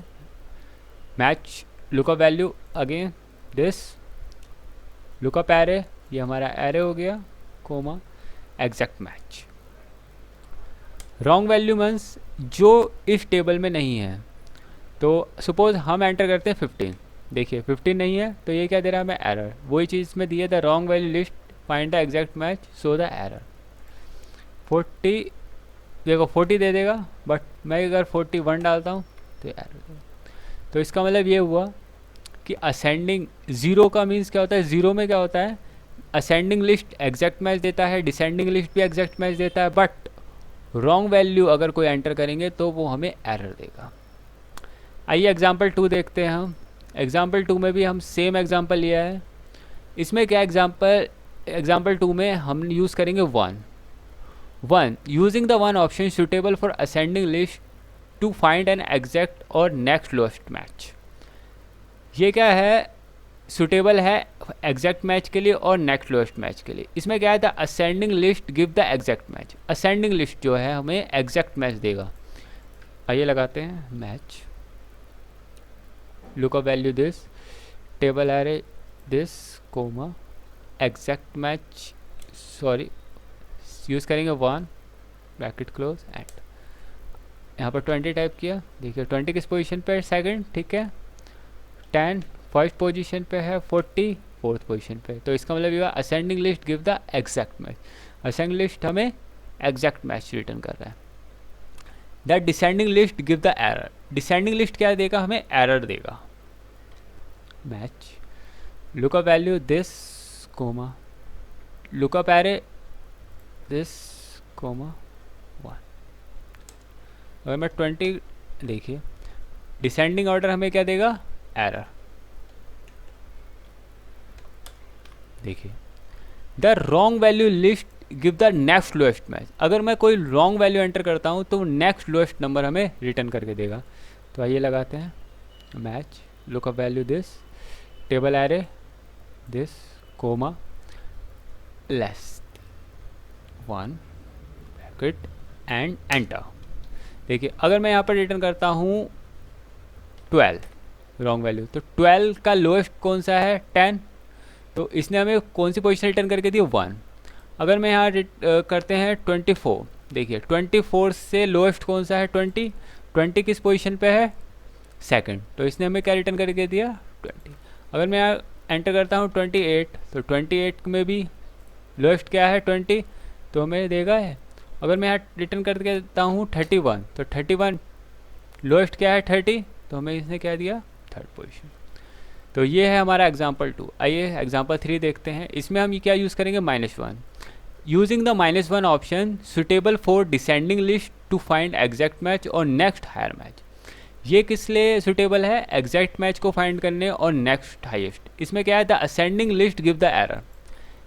1 में क्या था, डिसेंडिंग लिस्ट एरर देती है, बट -1 में असेंडिंग लिस्ट हमें एरर देगा। आइए लगाते हैं formula equal to match lookup value this comma lookup array comma -1 bracket close enter. हमने एंटर किया 40। देखिए असेंडिंग लिस्ट हमें क्या दे रही है, एरर। उसके बाद descending list give the exact match. Descending list इसमें एग्जैक्ट मैच रिटर्न करता है, match comma lookup error comma -1 enter. अगर मैं इसमें रिटर्न करता हूँ 30, देखिए 42 पे है, 51 पे है।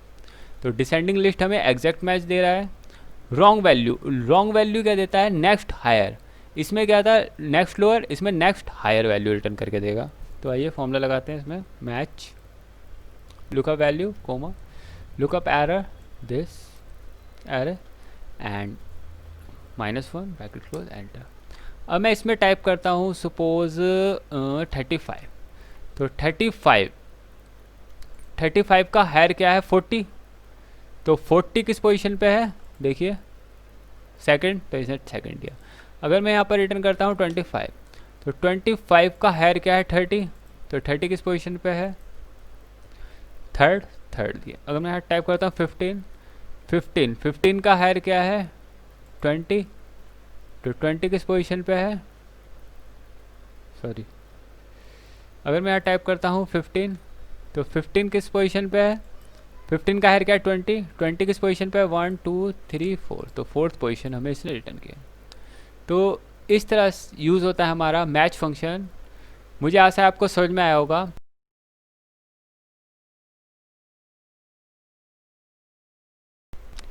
Index function, first of all इसकी डेफिनेशन क्या है, this function pick a value from a range of data by looking down a specified number of the row and then across a specified number of columns। ये क्या करता है row and column के intersection को return करके देता है हमें। तो इसका सिंटैक्स है वो है इंडेक्स इक्वल को bracket array comma row number comma column number. इसमें हम डेटा जो एग्जांपल यूज़ कर रहे हैं वो इस तरह का है, हॉलीडे बुकिंग प्राइस लिस्ट है हमारी। इसमें क्या है वीक्स दे रखे हैं एंड प्यूपिल है 1 2 3 4, ये रोज़ है हमारे और ये हमारे क्या हुए कॉलम्स। इसमें क्या निकालना है हमें कि कितने पर्सन की कितनी कॉस्ट पड़ रही है, कॉस्ट गिवन है हमारे पास। जैसे एक वीक की एक बंदे की कॉस्ट, सेकंड थर्ड फोर्थ। तो आइए लगाते कैसे, इंटरसेक्शन कैसे देगा हमें इंडेक्स फंक्शन। एरे क्या है, ये हमारा एरे हो गया कोमा रो नंबर, तो वीक्स हमारे रो में आ गए एंड कॉलम्स हमारे प्यूपिल हमारे कॉलम में है और वीक हमारे रोज में है। Bracket close enter. देखिए 2 means 2 weeks and 4 person, 2 weeks and 4 person का कॉस्ट कितनी है 250।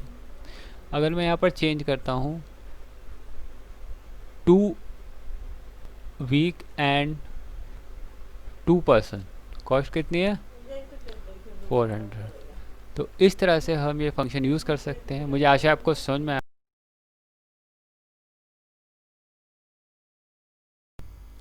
PMT फंक्शन, इसकी डेफिनेशन क्या है, calculate the payment for a loan based on constant payment and a constant interest rate. ये क्या करता है, कैलकुलेट करता है payment for a loan based, आप इसे इजी वे में बोल सकते हो लाइक ए EMI। ये EMI कैलकुलेट करता है लोन की। इसका जो सिंटैक्स है वो ये है PMT rate NPER comma PV comma FB comma type.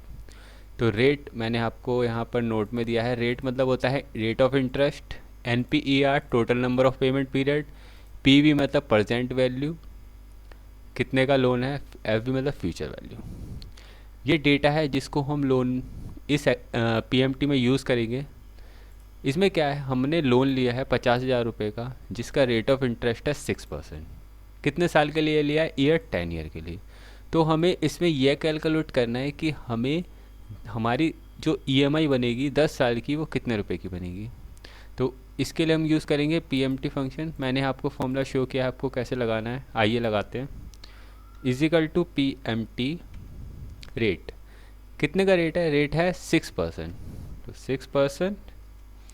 अब 6% रेट है, आपकी जो EMI है वो ईयरली है या मंथली है। तो सपोज़ हम इसमें ले रहे हैं, हम जो EMI पे कर रहे हैं वो मंथली पे कर रहे हैं, तो जो हमारा इंटरेस्ट रेट है वो पर एनम है, तो हमें इसे डिवाइड करना पड़ेगा 12 से फॉर मंथ के लिए कोमा NPR मतलब total number of payment period, कितने का कितनी पे ईयर के लिए, 10 साल के लिए है। तो यहाँ पर हम टोटल हमें 10 सालों तक पे करना है। अब 10 सालों में मंथली पेमेंट को हमें को इसको मल्टीप्लाई करना पड़ेगा 12 से। PV means present value, present value कितने का लोन है हमारा 50,000, तो माइनस 50,000 माइनस इसलिए लिया है मैंने बिकॉज ये लोन है, हमें इसकी पेमेंट करनी है। अब देखिए, अब मैं इसे एंटर करता हूँ तो हमारा जो लोन है वो कितने का आया है। हमारी अगर मैं 2 राउंड में वैल्यू लेता हूँ तो हमारे को जो इंस्टॉलमेंट पे करनी है वो करनी है 555 रुपये 10 पैसे की इंस्टॉलमेंट पे करनी है 10 साल तक।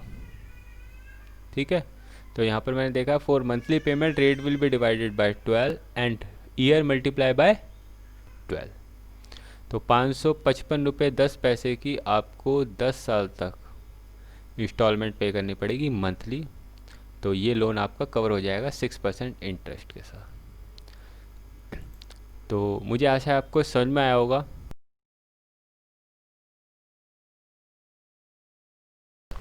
पीपीएमटी फंक्शन की डेफिनेशन क्या है? Return the payment on the principal for a given period for an investment based on periodic constant payment and constant interest rate. ये क्या करता है? प्रिंसिपल रिटर्न करके देता है। हमने लास्ट वीडियो में पढ़ा था पीएमटी फंक्शन, जिसमें हमने ईएमआई निकाली थी। तो ईएमआई में क्या होता है? ईएमआई में इंटरेस्ट भी होता है एंड प्रिंसिपल भी होता है। तो पीएमटी जो फंक्शन है वो टोटल ईएमआई निकाल के देता है, बट जो पीपीएमटी क्या करेगा? पीपीएमटी हमें उसमें से प्रिंसिपल निकाल के देगा कि हम प्रिंसिपल पेमेंट कितनी पे कर रहे हैं।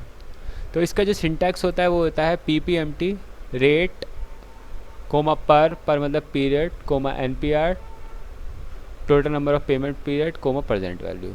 तो यहाँ पर गिवन है rate means rate of interest per मतलब specify the period and must be in the range 1 to NPR, कि कौन से पीरियड का प्रिंसिपल निकाल ले हो आप। NPR total number of payment कितनी है एंड प्रेजेंट वैल्यू कितनी। तो यहाँ पर हमने जो एग्जांपल लिया है वो यही है। लोन हमारा 50,000 का है, रेट कितना है? 6% ईयर 10 सालों के लिए है। तो हमें इसमें प्रिंसिपल कैलकुलेट मंथली प्रिंसिपल हमें कैलकुलेट करना है कि हमने मंथली प्रिंसिपल। तो इसमें मैंने 3 पीरियड का लिया है, 3 मंथ का, first second and third period का हमें प्रिंसिपल निकालना है। तो आइए लगाते हैं, मैंने यहाँ पर लगाया हुआ है, फॉर्मूला शो किया है। कैसे आप यूज करोगे? हम यहाँ पर करेंगे पीपीएमटी रेट कितने परसेंट है? 6%। तो हमने लगाया 6%।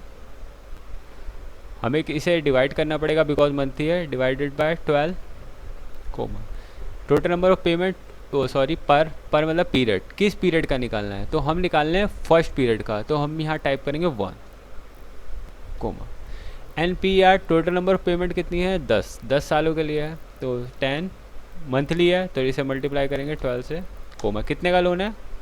50,000 रुपये का। Packet close eight. तो फर्स्ट पीरियड का प्रिंसिपल कितना है?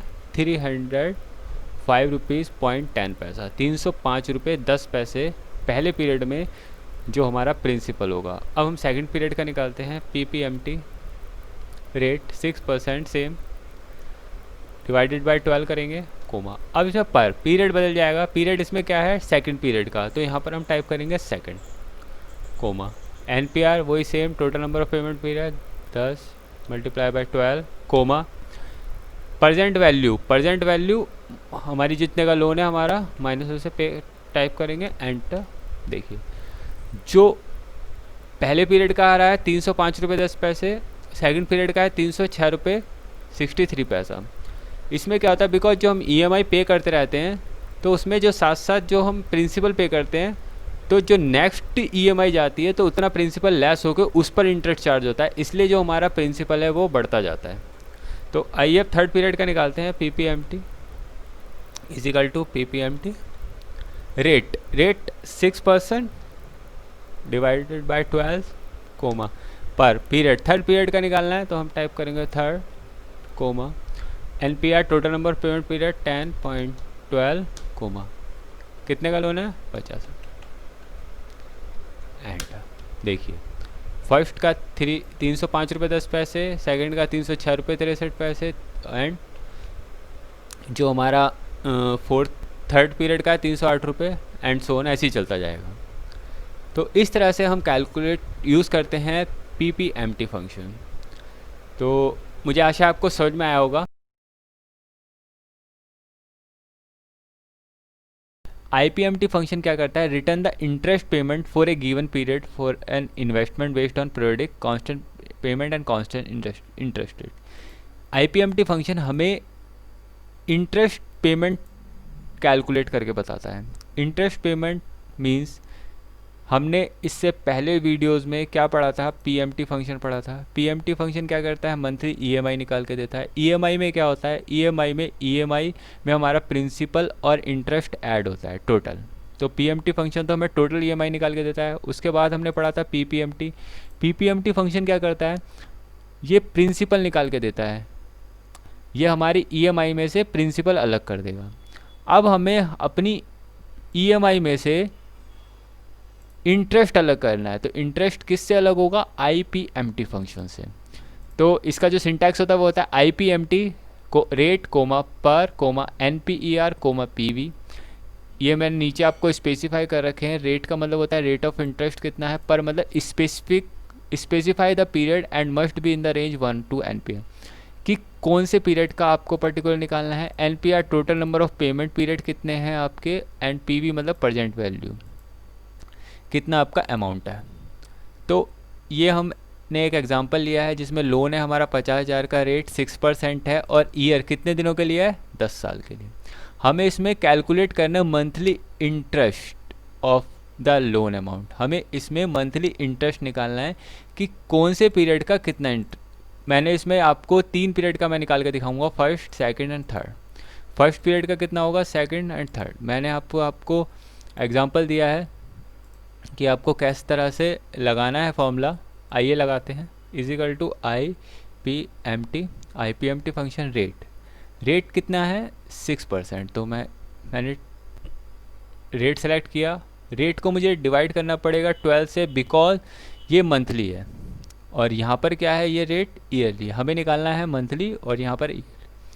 देन उसके बाद है पर मतलब स्पेसिफाई द पीरियड, किस पीरियड का आपको निकालना है। तो हमें फर्स्ट पीरियड का निकालना है, तो हम टाइप करेंगे 1 comma, then NPER means total number of payment period. तो हमने जो लोन लिया है वो 10 साल के लिए लिया है और हमें मंथली निकालना है, तो हम B11 को मल्टीप्लाई कर देंगे किससे, 12 से, मंथ में कैलकुलेट करने के लिए। देन हमारा लोन कितने का है, लोन है हमारा 50,000 रुपये का, तो माइनस में हमने लोन एंटर कर दिया, and then bracket close enter. देखिए कितना आया हमारा, 250 रुपीज़ फर्स्ट पीरियड का, 250। तो हमारी जो EMI थी वो कितनी थी, 555 रुपये।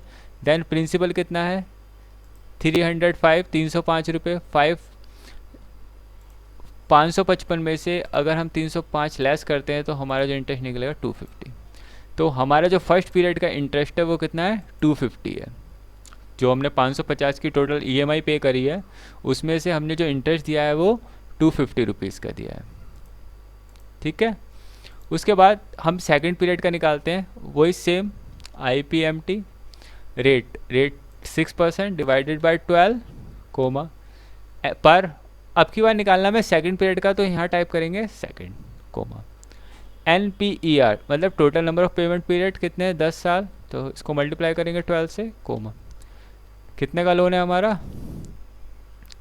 50,000 का, एंटर। अब देखिए अब की बार कितना आया है,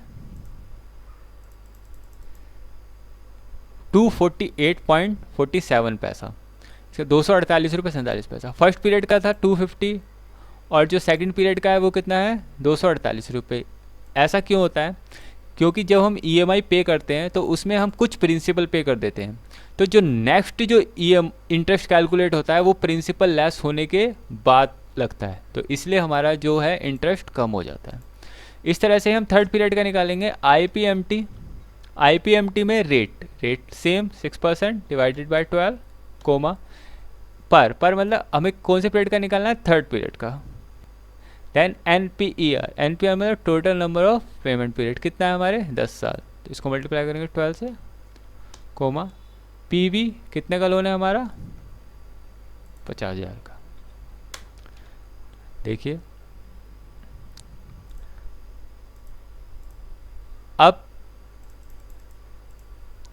थर्ड पीरियड का कितना है, ₹246.94। इस तरह से इंटरेस्ट हमारा कम होता चला जाएगा। तो मुझे आशा है आपको समझ में आया होगा। रेट फंक्शन से इसकी डेफिनेशन क्या होती है? रेट फंक्शन की डेफिनेशन है रिटर्न द इंटरेस्ट रेट पर पीरियड। ये क्या निकाल के देता है? इंटरेस्ट की रेट कैलकुलेट करके देता है। अगर आपको पता है मेरा लोन इतने का है और मेरी ईएमआई इतनी जाती है, तो मैं इंटरेस्ट की रेट कैलकुलेट कर सकता हूँ कि मैं कितने परसेंट इंटरेस्ट रेट पे कर रहा हूँ। जो इसका सिंटैक्स है वो यह है, is equal to rate bracket NPR total number of payment period, PMT मतलब ईएमआई, PV प्रेजेंट वैल्यू कितने का लोन है आपका, कोमा FB कोमा टाइप। यहाँ पर शो किया NPR total number of payment period, EMI and present value. ये data है जिसकी हम इंटरेस्ट रेट कैलकुलेट करेंगे। ईयरली इंटरेस्ट रेट कैलकुलेट करना है हमें। हमारा जो लोन है 50,000 का है, इसकी जो ईएमआई है 555.10 है और ईयर कितने दिन के लिए है? 10 साल के लिए। ये हमारा फॉर्मूला मैंने आपको शो किया है, कैसे आपको लगाना है। आइए लगाते हैं। Is equal to rate NPR means total number of payment period, कितने साल का है? 10 साल का। तो हमें इसको, हम जो ईएमआई पे करते हैं मंथली पे करते हैं, तो हम इसको मल्टीप्लाई करेंगे बाय 12 से। देन PMT कितनी ईएमआई पे कर रहे हैं हम? 555.10 कोमा प्रेजेंट वैल्यू कितने का लोन है हमारा? 50,000 का। अब हमें ईयरली कैलकुलेट करनी है, बट जो ईएमआई देते हैं हम वो कैसे देते हैं? मंथली। तो हमें इसको ईयरली कैलकुलेट करने के लिए मल्टीप्लाई बाय 12 करना पड़ेगा एंड देन एंटर। देखिए कितने परसेंट इंटरेस्ट रेट है? 6%। इसका मतलब ये हुआ कि हम जो 50,000 का लोन है 555 रुपये ईएमआई के साथ जो पे करेंगे, उसमें इंटरेस्ट कितना पे करेंगे हम? 6%। तो फंक्शन विल बी, यहाँ पर मैंने आपको शो भी किया है किस तरह से लगेगा। Function will be multiply by 12 because payment of A loan is monthly. अगर हमारी जो ईएमआई है वो क्वार्टरली होती तो हम इसको मल्टीप्लाई करते बाय 4 से। तो अगर, मुझे आशा है आपको समझ में आया होगा।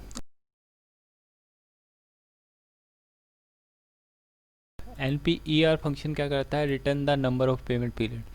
ये नंबर ऑफ पेमेंट पीरियड निकाल के देता है कि हमें कितने पीरियड तक पेमेंट करनी है। इसका जो सिंटैक्स होता है वो ये होता है, is equal to NPER rate comma payment PMT comma PV comma FB comma type.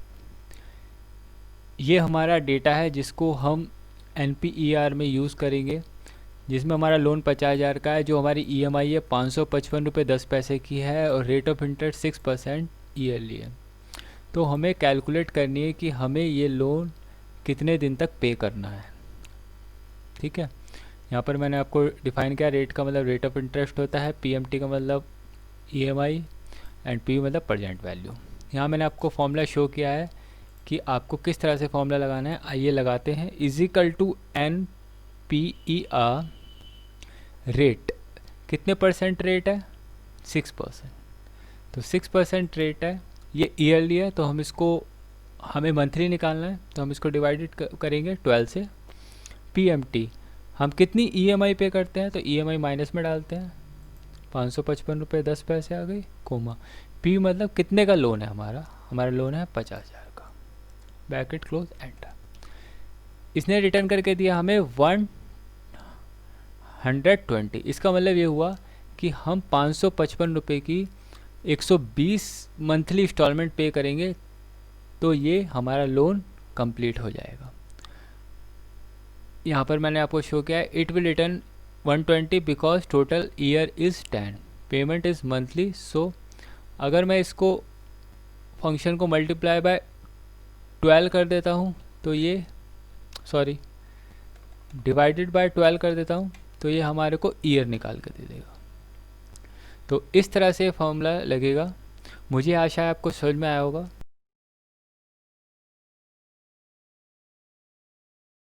PV की फुल फॉर्म क्या होती है? Present value. इसकी जो डेफिनेशन है वो इस तरह है, return the present value of an loan और इन्वेस्टमेंट। ये क्या करता है, करके देता है हमें प्रेजेंट वैल्यू निकाल के देता है किसी भी चीज़ की। सिंटैक्स मतलब इसका सिंटैक्स क्या है? इजिकल टू PV को rate comma NPR comma PMT comma FB comma type. मैंने आपको नीचे शो किया है, रेट का मतलब होता है रेट ऑफ इंटरेस्ट, एनपीआर का मतलब होता है total number of payment period, PV मतलब प्रेजेंट वैल्यू। ये डेटा है जिसका हम प्रेजेंट वैल्यू निकालेंगे, पीवी निकालेंगे। हमारी जो ईएमआई जाती है, सपोज हमारी ईएमआई जाती है 555 रुपये 10 पैसे की। हम जो ईयरली इंटरेस्ट देते हैं वो हमें पता है 6% देते हैं, और ईयर कितने साल तक हमें 555 रुपये की इंस्टॉलमेंट मंथली पे करनी है, 10 साल। तो हमें प्रेजेंट वैल्यू मतलब लोन का अमाउंट निकालना है कि जो हम ये ईएमआई दे रहे हैं, तो हम इस ईएमआई और ये रेट और एनपीईआर ईयर जो हम इतने दिन के लिए पे कर रहे हैं, तो हमारा जो लोन है वो कितने का है। तो आइए लगाते हैं, हम कैसे लगाएंगे इसको। इजिकल टू पीवी, यहाँ मैंने आपको शो किया कैसे आपको लगाना है पीवी। रेट कितने परसेंट है, 6% है। जो हमारी ईएमआई है वो मंथली है, तो इसको हमें डिवाइड करना पड़ेगा 12 से, तो ये मंथली बन जाएगा। NPR total number of payment कितना है हमारे, 10 साल। 10 साल ईयरली है, तो हम इसे मंथ में कैलकुलेट करने के लिए मल्टीप्लाई करेंगे 12 से। पर पीएमटी हम कितने का लोन पे कर रहे हैं, 555 सॉरी हम कितनी ईएमआई पे करने हैं, 555 रुपये 10 पैसे की। Bracket close, enter. देखिए इससे इसमें इनने कितने रुपए निकाल के दिए, 50,000। इसका मतलब ये हुआ कि ये जो हमारा लोन है वो कितने का है, 50,000 रुपये का है। तो इस तरह से हम प्रेजेंट वैल्यू का फंक्शन यूज़ करते हैं। मुझे आशा है आपको समझ में आया होगा। करते हैं F B function. F B की फुल फॉर्म होती है फ्यूचर वैल्यू। ये क्या करता है, return the future value of an investment based. ये क्या करता है, इन्वेस्टमेंट की फ्यूचर वैल्यू निकाल के देता है। इसका जो सिंटैक्स है वो ये है, F V rate comma N P E R comma P M T comma F V comma type. इसमें जो टाइप है वो दो तरह से हैं। जीरो मतलब end of the period, and one of at the beginning of the period. मैं अभी आपको समझाऊंगा ये क्या है। रेट का मतलब होता है rate of interest, N P R का मतलब total number of payment period, F V मतलब फ्यूचर वैल्यू। ये मैंने एक एग्जांपल लिया है जिसमें हमारी जो एल आई सी है, हम 10,000 रुपये की ईयरली एल आई सी पे करते हैं। कितने परसेंट टेस्ट के साथ, 6% टेस्ट के साथ। और कितने साल तक हमें पे करनी है, 10 साल तक। हमें इसमें कैलकुलेट करनी है मैच्योरिटी की अमाउंट, कि हम जो मैच्योरिटी का अमाउंट है वो कितना है। जो हमारा ये एल आई सी जब 10 साल तक हम पे करेंगे तो हमें कितना अमाउंट मिलेगा। आइए लगाते हैं एफ बी फंक्शन। ये मैंने आपको शो किया कैसे आपको लगाना है।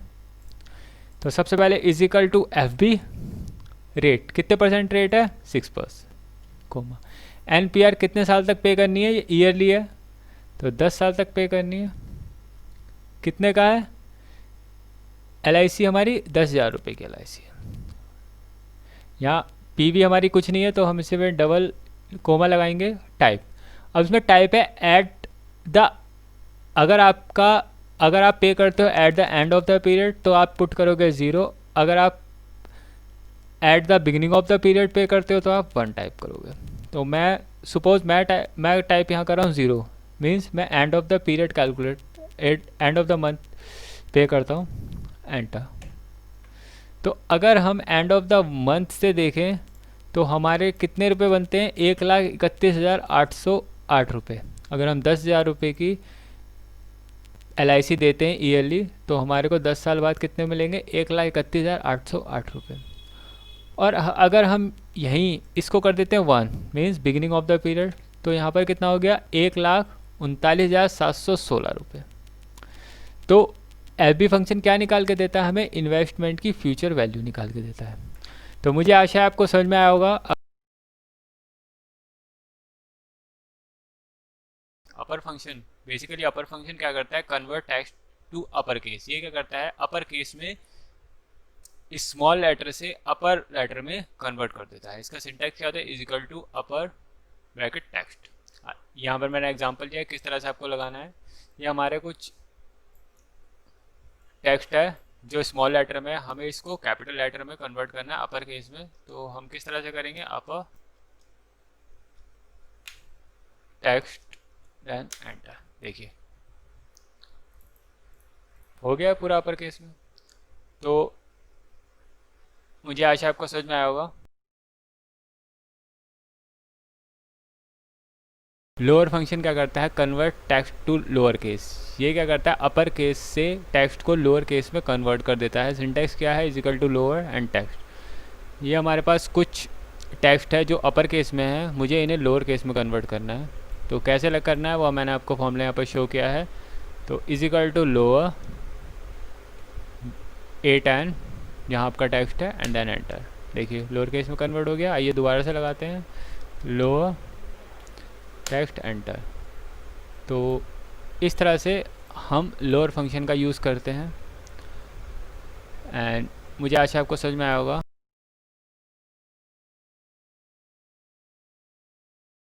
प्रॉपर फंक्शन बेसिकली इसकी डेफिनेशन क्या होती है, ये क्या करता है, capitalize the first letter in a string. ये क्या करता है, कैपिटल कर देता है फर्स्ट लेटर को, और जो बाकी उसके अदर लेटर हैं स्ट्रिंग के, उनको क्या कर देता है, कन्वर्ट कर देता है लोअर केस में। हमने इससे पहले जो वीडियोस पढ़ी हैं उसमें अपर फंक्शन पढ़ा था। उसमें क्या करते थे, अपर फंक्शन क्या करता है, लोअर को अपर में कन्वर्ट कर देता है। उसके बाद हमने पढ़ा था लोअर फंक्शन क्या करता है, अपर केस को लोअर में कन्वर्ट कर देता है।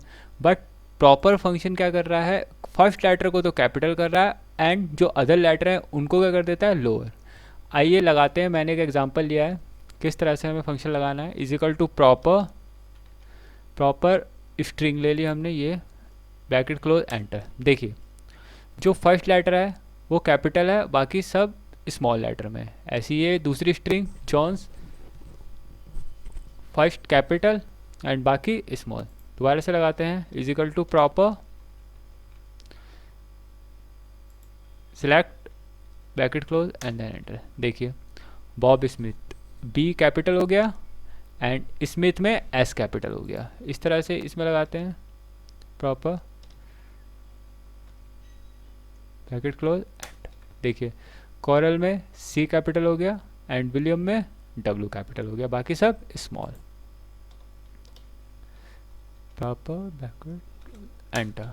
देखिए कार्डिफ में सी कैपिटल बाकी स्मॉल। इस तरह से फंक्शन हम यूज़ कर सकते हैं। ये एक बहुत अच्छा फंक्शन है जिसे आप अपनी टेक्स्ट में यूज़ कर सकते हो। मुझे आशा आपको समझ में आया होगा।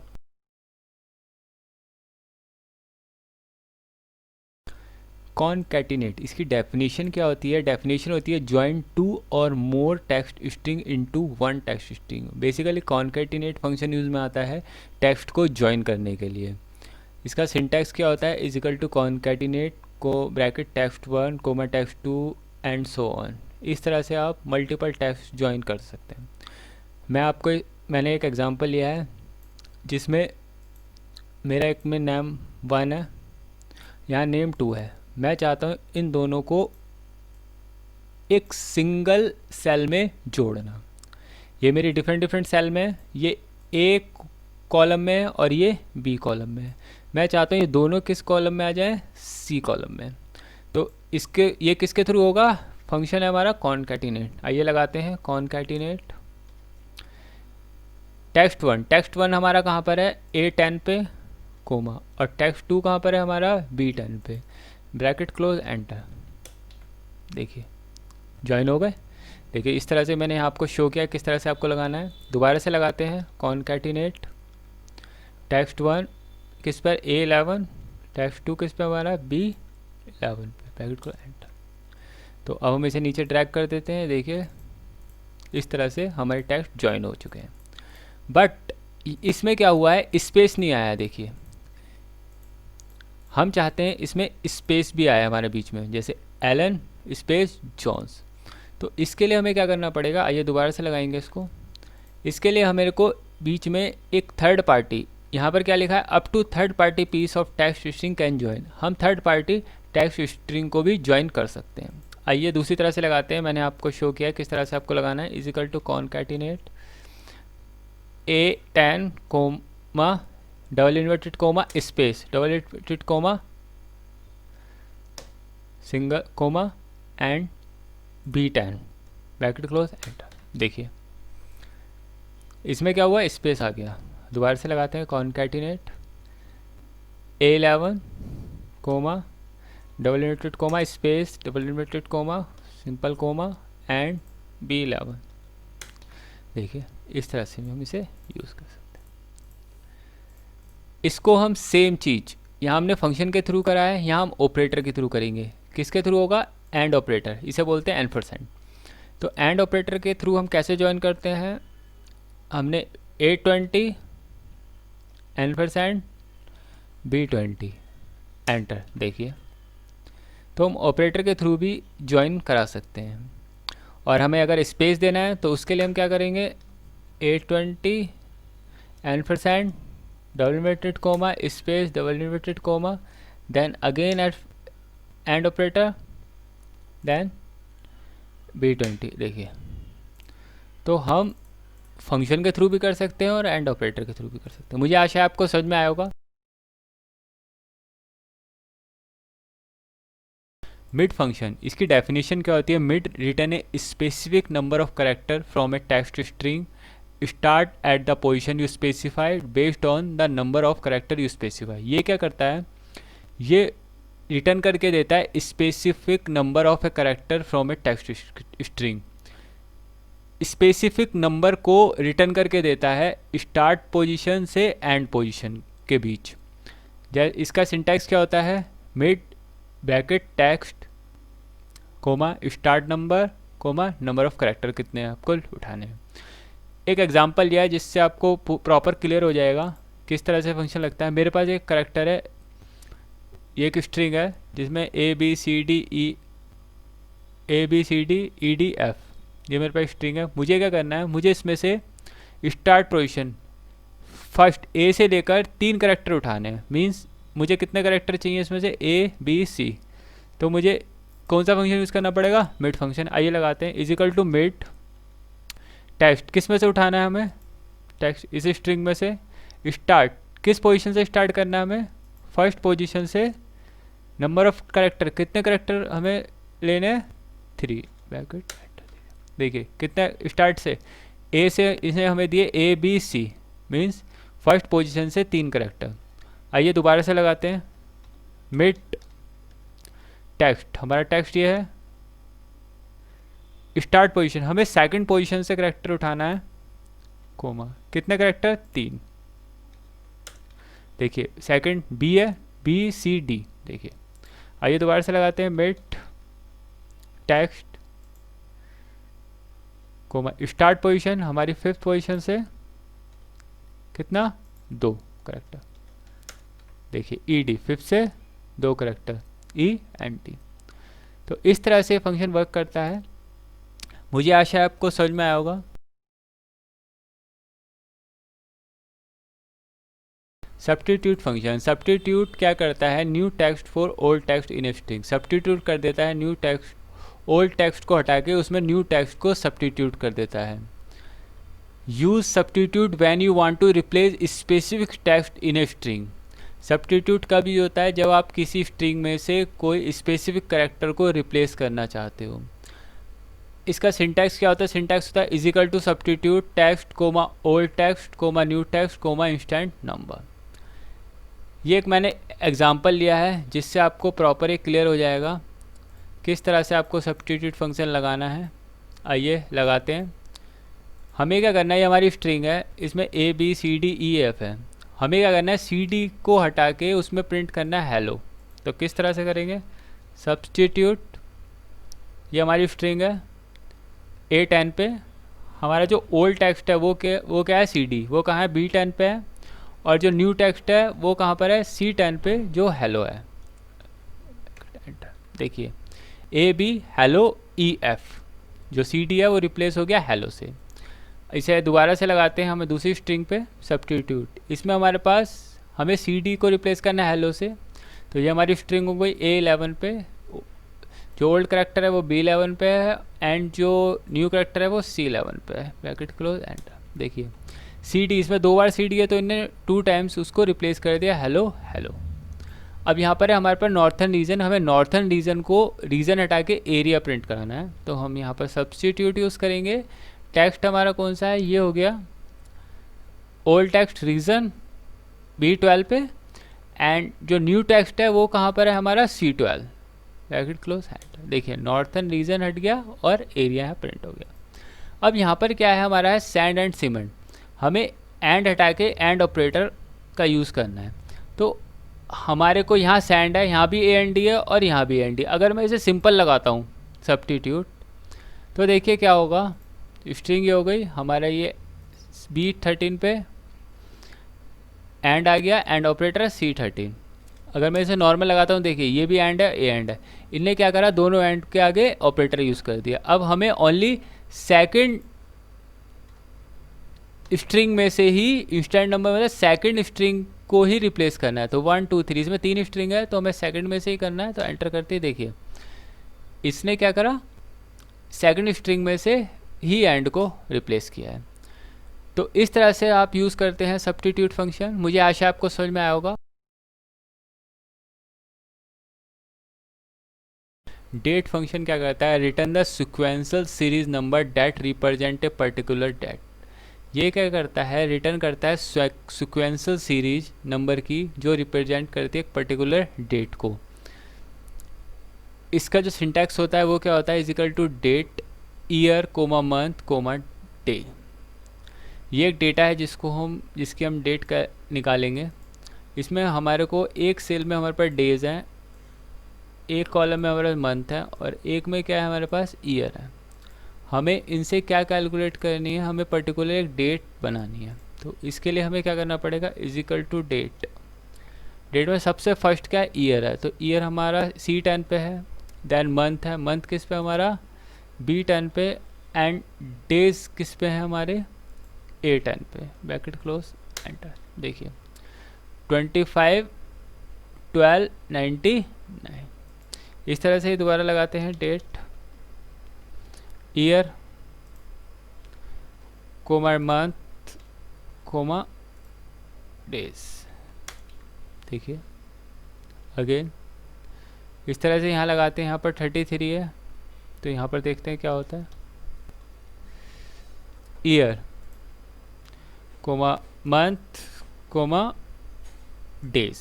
तो 33 को क्या कर देगा ये, देखिए 33 मीन्स एक डेट, ये 2 डेट आगे बढ़ा देगा। 31 का मंथ होता है, तो 31 32 एंड 33 मीन्स 2 जनवरी 2002। तो इस तरह से नॉर्मली ये रिजल्ट किस में देता है हमें, ये देता है DDMMYY फॉर्मेट में।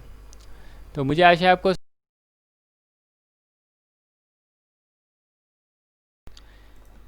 ई डेट फंक्शन क्या होता है। ई डेट फंक्शन की डेफिनेशन क्या होती है, return the serial number date represent the date date is indicate number of month before और आफ्टर स्पेसिफिक डेट।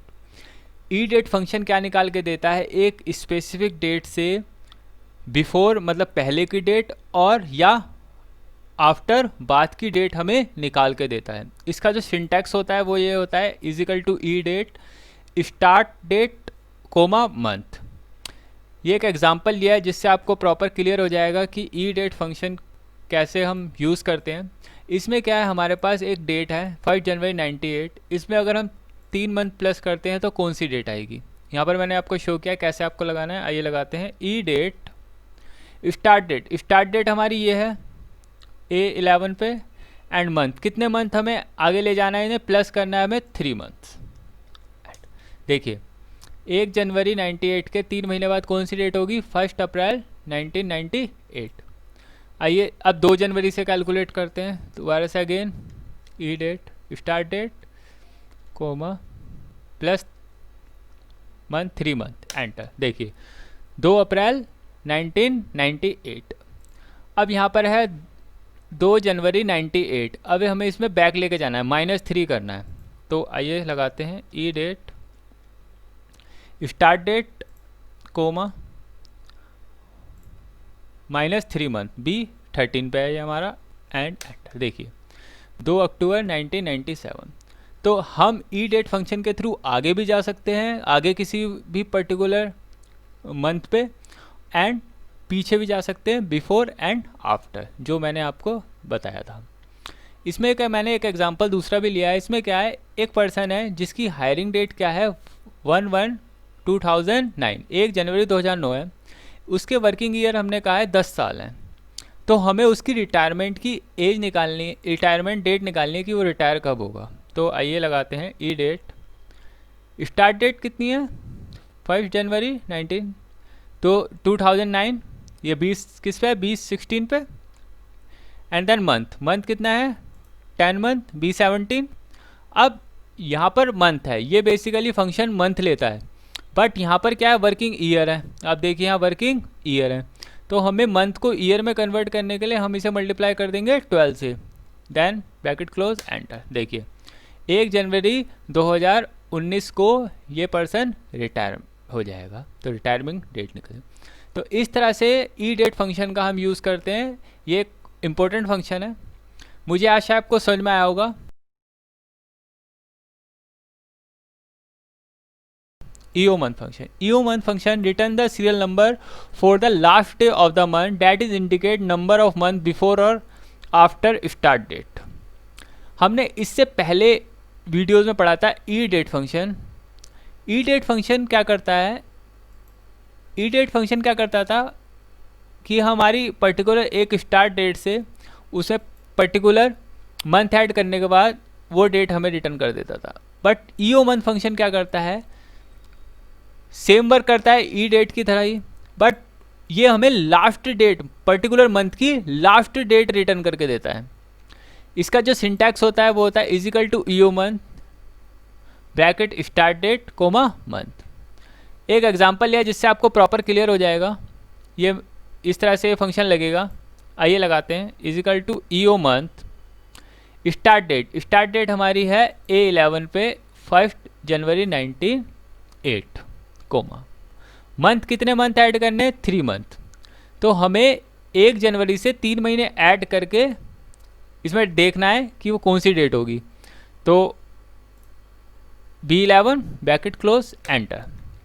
देखिए जनवरी, फरवरी, मार्च। जनवरी हो गया, फरवरी, मार्च, तो मीन्स 1 अप्रैल आएगा। तो अप्रैल से, अप्रैल की हमें क्या डेट रिटर्न करके देगा? ये लास्ट डेट, तो 30 अप्रैल। इस तरह से हम दोबारा लगाते हैं इसको। EO month start date 2 Feb 98 comma plus 3 month bracket close, enter. देखिए फरवरी, मार्च, अप्रैल, मई, तो मई की हमें कौन सी डेट देगा? 31 मई लास्ट डेट। अब दोबारा लगा के दिखाता हूँ मैं आपको। स्टार्ट डेट 2 जनवरी 98 कोमा -3, तो -3 मतलब बैक करके हमें ले जाना है, पीछे की डेट देखनी है, एंटर। देखिए दिसंबर, नवंबर, अक्टूबर, तो अक्टूबर की लास्ट डेट क्या होगी? 31 अक्टूबर 97। तो इस तरह से फंक्शन यूज होता है। मुझे आशा है आपको समझ में आया। नेट वर्क डेज फंक्शन, इसकी डेफिनेशन क्या होती है? Return the number of a whole working days between start date and end date. ये किसी भी particular date, start date and end date के बीच में वर्किंग डेज निकाल के देता है। Working days exclude weekends and any date identify in holiday.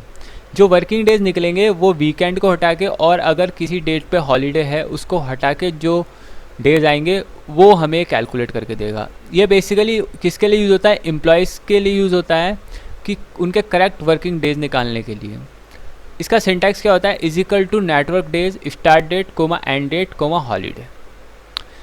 ये हमारा, मैंने एक एग्जांपल लिया है जिससे आपको ये प्रॉपर क्लियर हो जाएगा कि ये फंक्शन किस तरह से काम कर रहा है। ये फॉर्मूला है जिस कैसे मैंने आपको लगाया, यहाँ शो किया है। आइए लगाते हैं। Is equal to network days start date, ये हमारी प्रोजेक्ट की स्टार्ट डेट है। तो हमारे प्रोजेक्ट की स्टार्ट डेट है मीन्स 1 मार्च 2017 जो है A11 पे कोमा। एंड डेट क्या है इसकी? एंड डेट है 7 मार्च 2017 जो है B11 पे। तो हमारा प्रोजेक्ट स्टार्ट हुआ था 1 मार्च 2017 को और एंड हुआ था 7 मार्च 2017 को ब्रैकेट क्लोज, एंटर। तो इसका मतलब इनके बीच में कितने दिन उसने काम किया? 5 दिन। दोबारा से इसको लगाते हैं। Network days start date, start हमारा एक दूसरा प्रोजेक्ट जो स्टार्ट हुआ है 25 अप्रैल 2016 को कोमा, और इसकी एंड डेट है 30 जुलाई 2016 जो है B12 पे। तो A12, B12 bracket close enter. देखिए इसमें एम्प्लॉय ने कितने दिन काम किया? 70 दिन। अब मैं एक हॉलीडे का एग्जांपल ले रहा हूँ। सपोज 3 जनवरी 2017 को हॉलीडे है, तो इसमें कैसे लगाएंगे? नेटवर्क डे 24/12/2016 जो है A13 पे, ये प्रोजेक्ट स्टार्ट डेट है, और एंड डेट है 5 जनवरी 2017 B13 पे। अगर मैं सिंपल इसको लगा के एंटर करता हूँ तो कितने दिन काम किया एम्प्लॉय ने? 9 डेज। और मैं अगर इसमें हॉलीडे ऐड कर देता हूँ, सपोज 3 मार्च को हॉलीडे है, तो एक हॉलीडे काउंट होगा, तो मीन्स एम्प्लॉय ने कितने दिन काम किया? 8। मैंने यहाँ नीचे एक नोट दिया है आपको, the calculation does not include the last day, the result of using 1 March 17 and 7 March 2007 will give result 5. To correct this result, add 1 to the result. इसका मतलब ये हुआ कि ये जो फंक्शन है लास्ट डे को काउंट नहीं करता। अगर आपको करेक्ट रिजल्ट चाहिए तो इसके लिए आपको इसमें +1 ऐड करना पड़ेगा, जिससे ये रिजल्ट आपको करेक्ट देगा। ठीक है, तो मैं इसमें भी +1 ऐड कर देता हूँ।